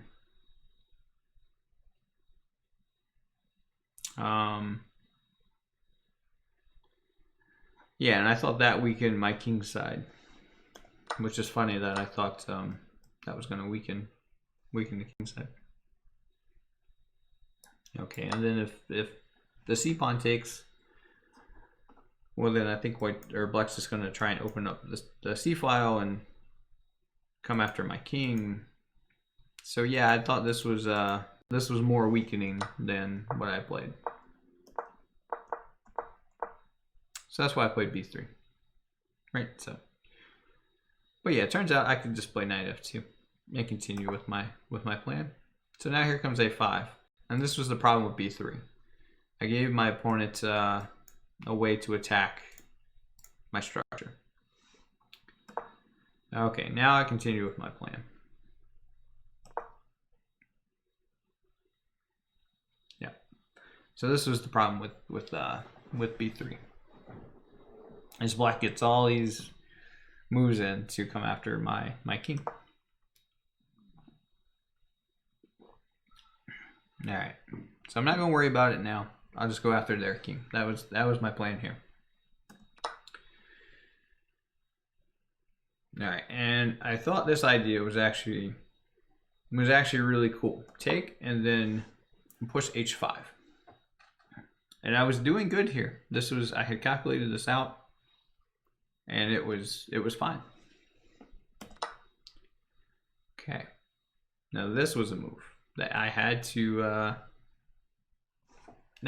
see during my calculation, and I did, and it wasn't scary. So I take on g6. I'm not even worried about my knight. For example, if they take the knight, well, you're getting checkmated into. So we're not worried about the knight. So that was an important line to see there. If they take on g3. So what if they take here instead? Well, if they take there instead, then we end up in a similar line here.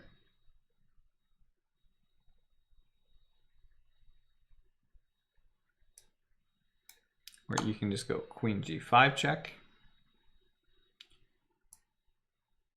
If the king goes to h8, they're gonna get checkmated. And so you come out knight g3.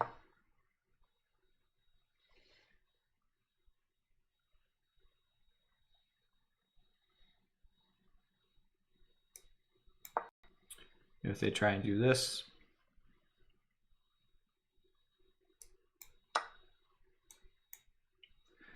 and now they can't stop. They can't stop all this.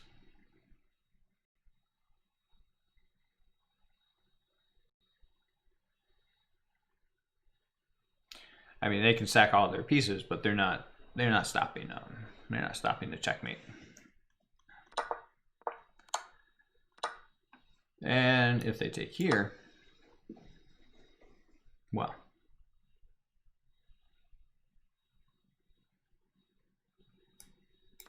then you just take the pawn back.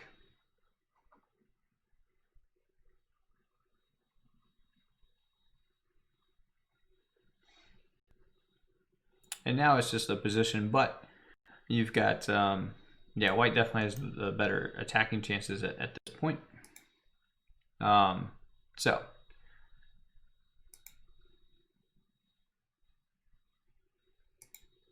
okay, so after they take on f3, we take on g6.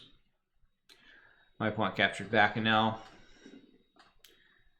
this is where I screwed it up.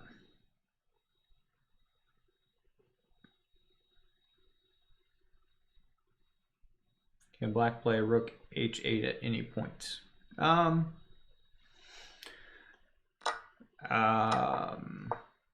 Let's see here. If especially on this move, okay, if rook h8's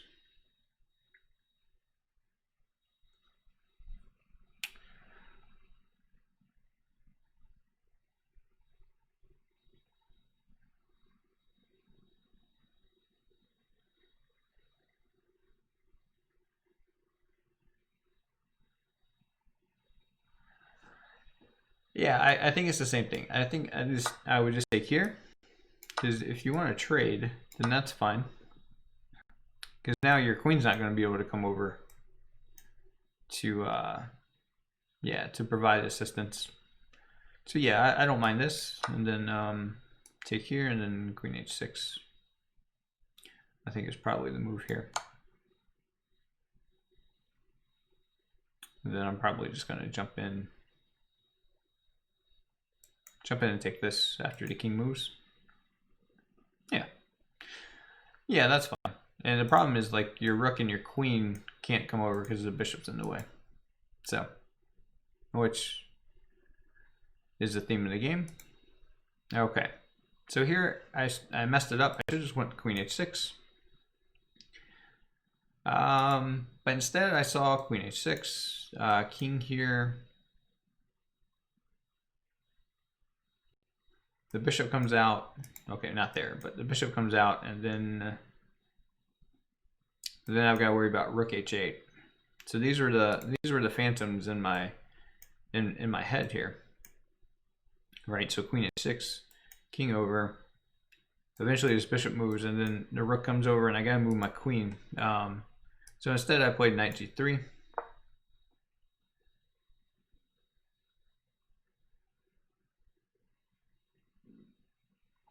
And yeah, this is where I start to, I mean, everything really starts to go downhill from here. So I won't spend too much more time on the rest of this game, but we take, we trade a pawns. The bishop comes to d7, and I mean, black's position is just holding. I definitely don't have queen h6 here, because now rook h8 is definitely a thing that's going to happen. I try to continue the attack the best I can. But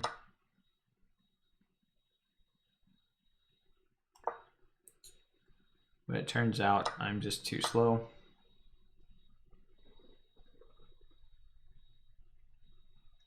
At this point. I thought I had something tricky here. And plus I was getting very low on time because I had spent a ton of time already up to this point. So I'm very low on time. I think I maybe even have like less than 5 minutes here. Maybe even less than that. Maybe like 2 minutes at this point. Yeah. So all of this is not good, obviously.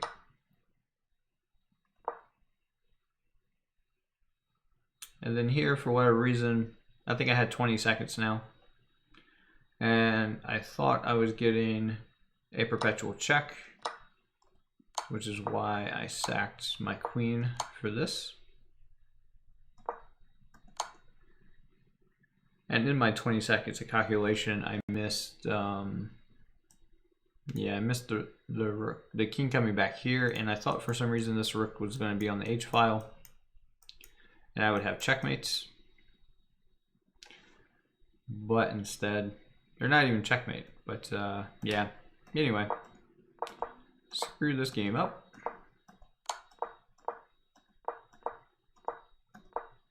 Then my opponent played a nice rook a2 check.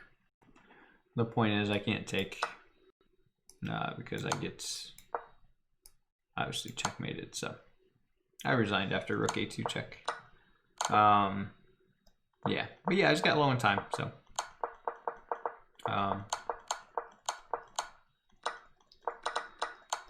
and it screwed it up. But okay, so f3 is the big takeaway in the opening, to play f3, guard that d4 pawn. Don't put your bishop on yeah, just don't put the bishop there. In some lines you do, but not in this line. It's just too passive. And then also the other key point is this position here. I should have just opened up the position and played just like f3, h4, h5, g4 idea sooner. And definitely don't weaken the king, the pawns around your king. So that was that game. We'll look at one more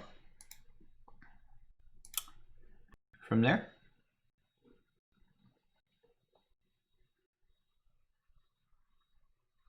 Let's see here. What was another good one?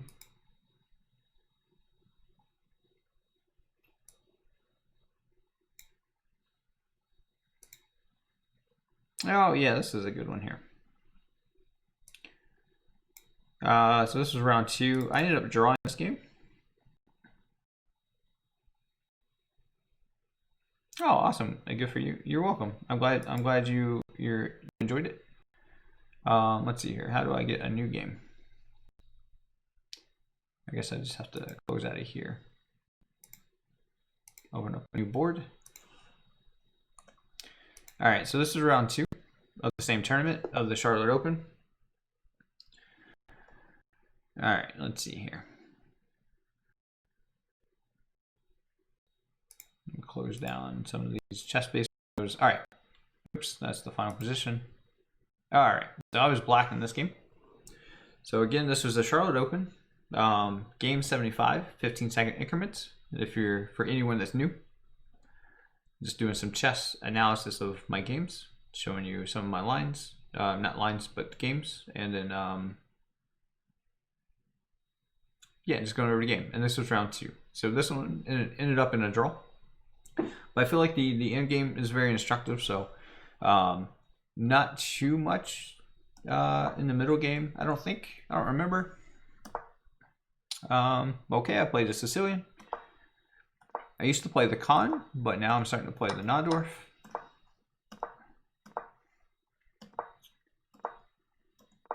Alright, so all these are just standard known theory. All right, so h5 is the recommended move in the course that I'm learning on the Najdorf. All right, and here knight takes is the is a recommended move. Bishop takes is a line. It's just a little more tricky. I couldn't remember which one because at this time I was learning some of these courses on Chessable. They have like what's called the quick starter guide. And so you can go through like multiple different options but then it gets all confusing for me because I don't remember what those lines were. So, but anyway, I've changed how I approach studying openings on chessable, so this won't be a problem anymore. So, all right, so we're already seeing me make some weird moves here. But yeah, the recommended move order after knight d5 is to take and then go bishop f5, and then like bishop e2 is the main move. Why is my arrows all weird? All right, yeah, bishop e2 is like the main move here. Obviously, they also can do bishop d3. White can also go. Never mind, they can't go bishop b5 yet. Yeah. So really, this move or this move are the main options in this line. And then usually white will castle on the king side. Okay, so anyway, I'm not a big theory person, so I'm not even going to try to get into these opening discussions. All right, so knight h7 is the idea to trade off the dark squared bishops, which should help black a little bit here. Maybe not in this line particularly, but it is an idea in some lines. Again, I mixed up like different ideas in different lines. So here we are. All right, so my opponent castles. They should have just played f4 here. f4 would have been good, breaking open the center, because they're a lot quicker to castle in one way or the other. Meanwhile, me trying to castle, it's just going to put me in an awkward position because of how all this is lined up. So, but anyway, they castled. I took. We traded. I get my knight back out to f6. All right, stopping the c5 idea. Well, not stopping it, but trying to at least get developed. All right, a5, just trying to dislodge the knight.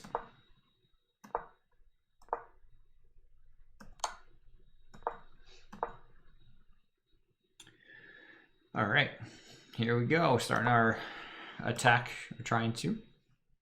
So the idea now, check, pawn takes, and it's checkmate, because the queen's guarding g1. It's a simple little threat, but it's there.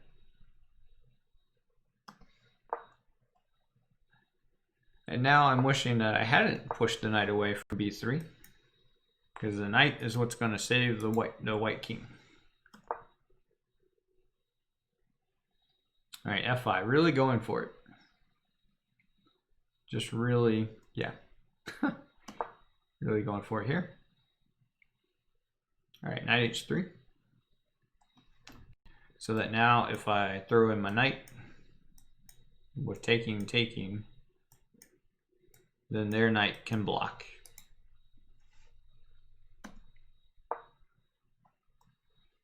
All right, so I give up on my idea.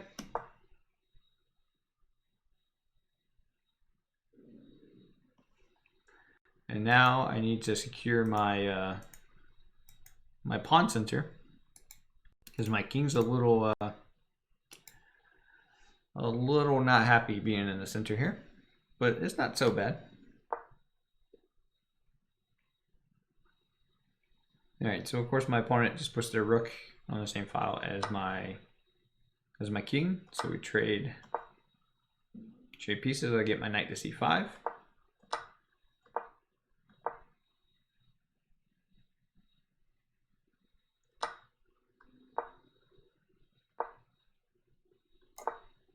All right, and I finally castle.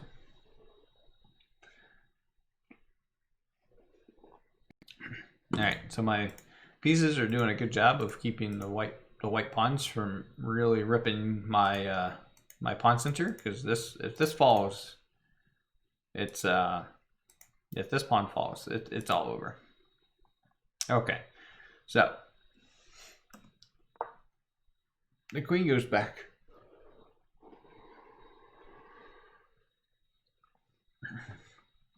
Of course, now there's some ideas of this, but I think after queen takes here, I have a hard time stopping any checkmate. So I trade, and now I go queen c3. And there reason I go queen c3 is now if queen takes h4. Okay, my arrows aren't working. All right, if now queen takes h3, or h4, I'm sorry, then I get to checkmate the king.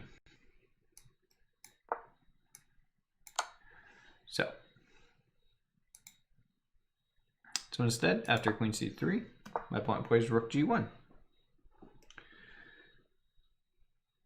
Fair enough. I still have to figure out how to prevent this idea, because this is pretty bad. So I just go for a queen trade, because I felt like in this endgame I was better. So I'm getting this pawn, and I'm getting this b5 push, which is going to win this pawn.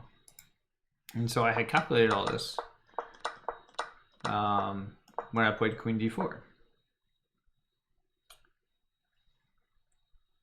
Because I calculated that I had this b5 push. Because if the pawn moves, then obviously I take with the rook. If the pawn captures, well, then I've got a back rank checkmate, which is the nice thing about having the king on h1. Okay, so this I had already evaluated as better for black, as I have this outside pass pawn. You have to worry about that. My king can take care of these pawns, while the white king is worried about this pawn.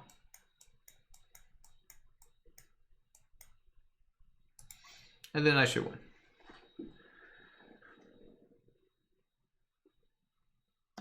Alright, so king f2. I should just get my king in the center.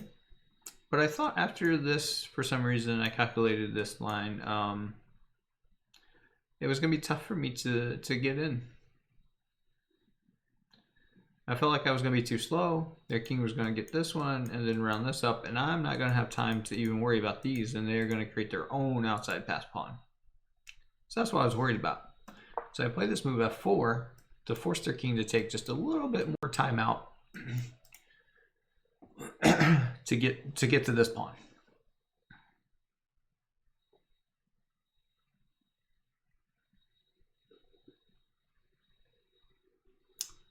I thought it was a good idea.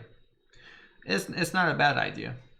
It's just you don't have to worry about doing this. But this was a cool idea that I saw, because now it's going to take 1, 2, 3, 4 moves to capture that pawn, whereas before it was only going to take 3 moves. So it's an extra tempo.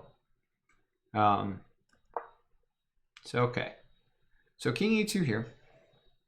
So what does chat think we should do from here?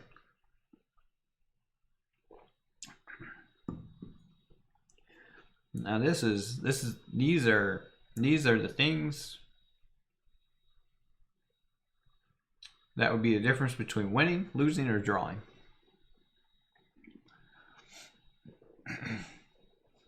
And if you know anything about king endgames, or you know anything about like the general rules of endgames, it's you need your king active into the game.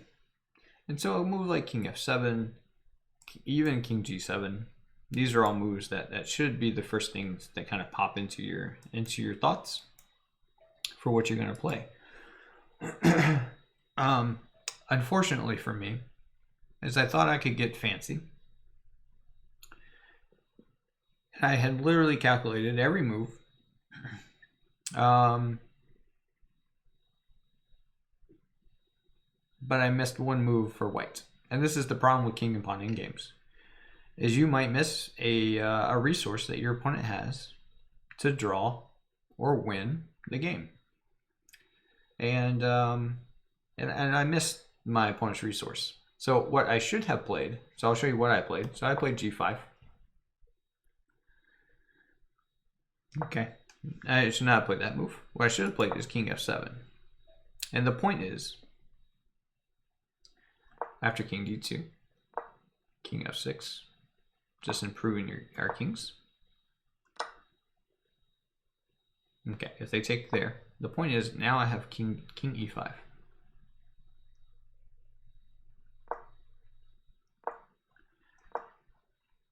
And what I do is I tempo them out so they have to give up this pawn.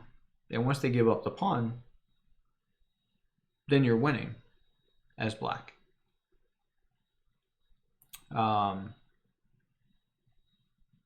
Yeah, I mean the best that white can hope for is something like this, but and what they're gonna think is they're gonna think that they're getting the draw. Because if this was the only pawn on the board, no, of course black can't move there.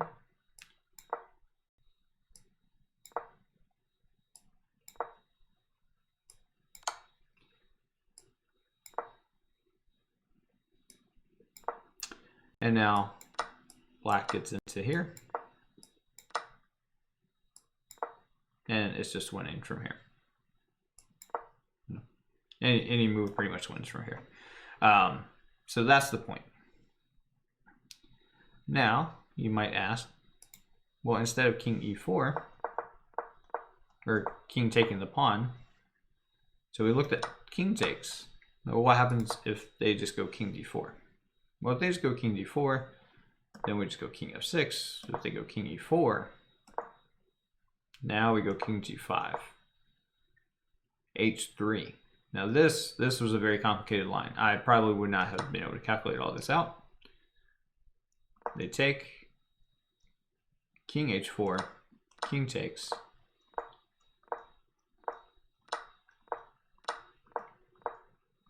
And the point is that we queen. We sacrifice all of our pawns so that one of them can make it to the promised land.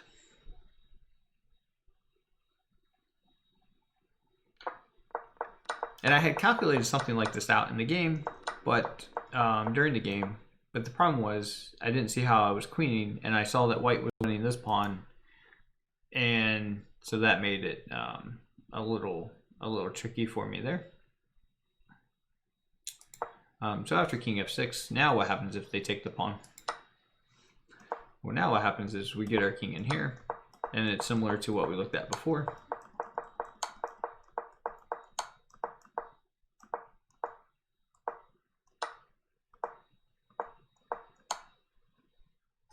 And there we go. All right, so that's all I had to do was just bring my king up, and I could have won. But instead, I thought I could get fancy with g5. The king comes over. I go with g4. The point is, what I thought would happen is actually, I already have all this here. So I thought, oh no, I'm sorry. So g4. Actually, yeah, I could have still won here. Actually. But, okay. If here,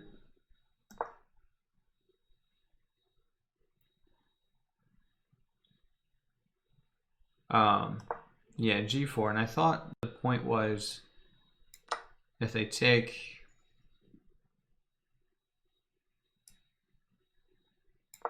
then I could go here, takes, and I just would go f3. If they come after this pawn, then I push this pawn. If they go for that pawn, then I push this pawn. And if they did nothing, if they went after this pawn, then I would go h3. And if they take, then I push.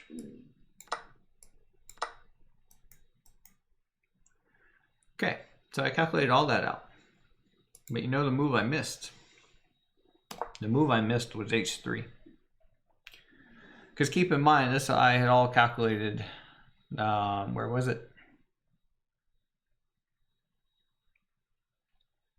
I had calculated all of this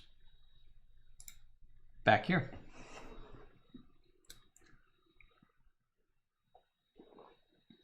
Now, I was rechecking my calculations, but I had already convinced myself that it was working.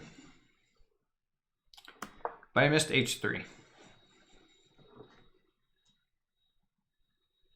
And this locks up the pawns. The only hope for black now is this pawn. And white doesn't have to take that pawn. So it's a draw. Now, the point is, if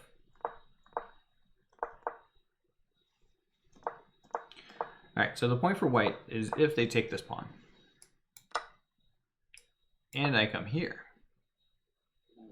then I win. If instead they go here,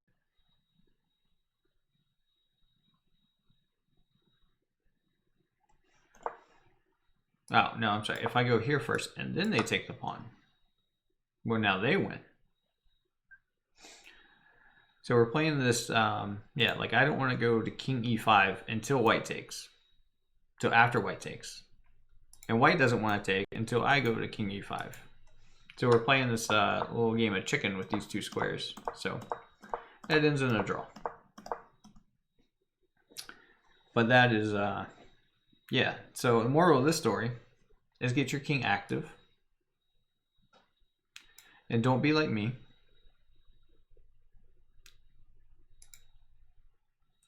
And play pawn moves. Just get your king into the game. And you can win king and pawn in games. Okay, maybe not king and pawn in games, not all of them, obviously, if you get your king active, but yeah, you should be thinking about king moves and not pawn moves. So, all right, chat.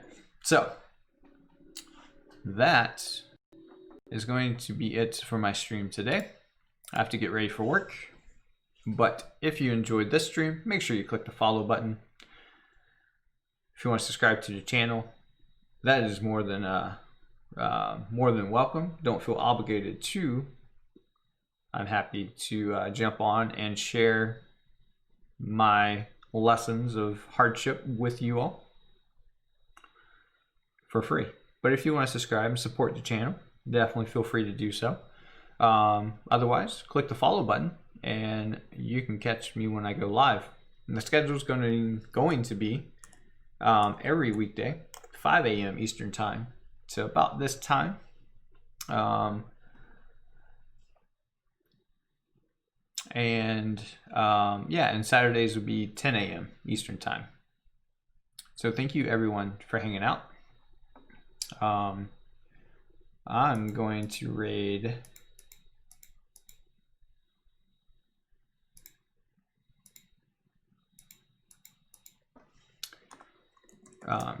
Chuck Moulton. We'll go over to Chuck Moulton.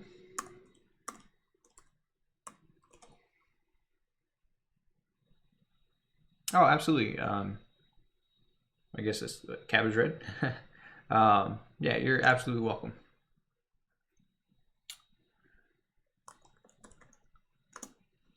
Yeah, I will always try to answer any questions the chat has as best as I can. I'm not the best chess player, but I will try and answer your questions as best as I can. All right, guys. Show some love for Chuck Moulton.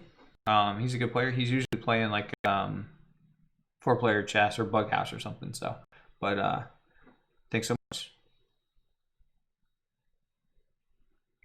And I'll see you on the next stream. Bye, everyone.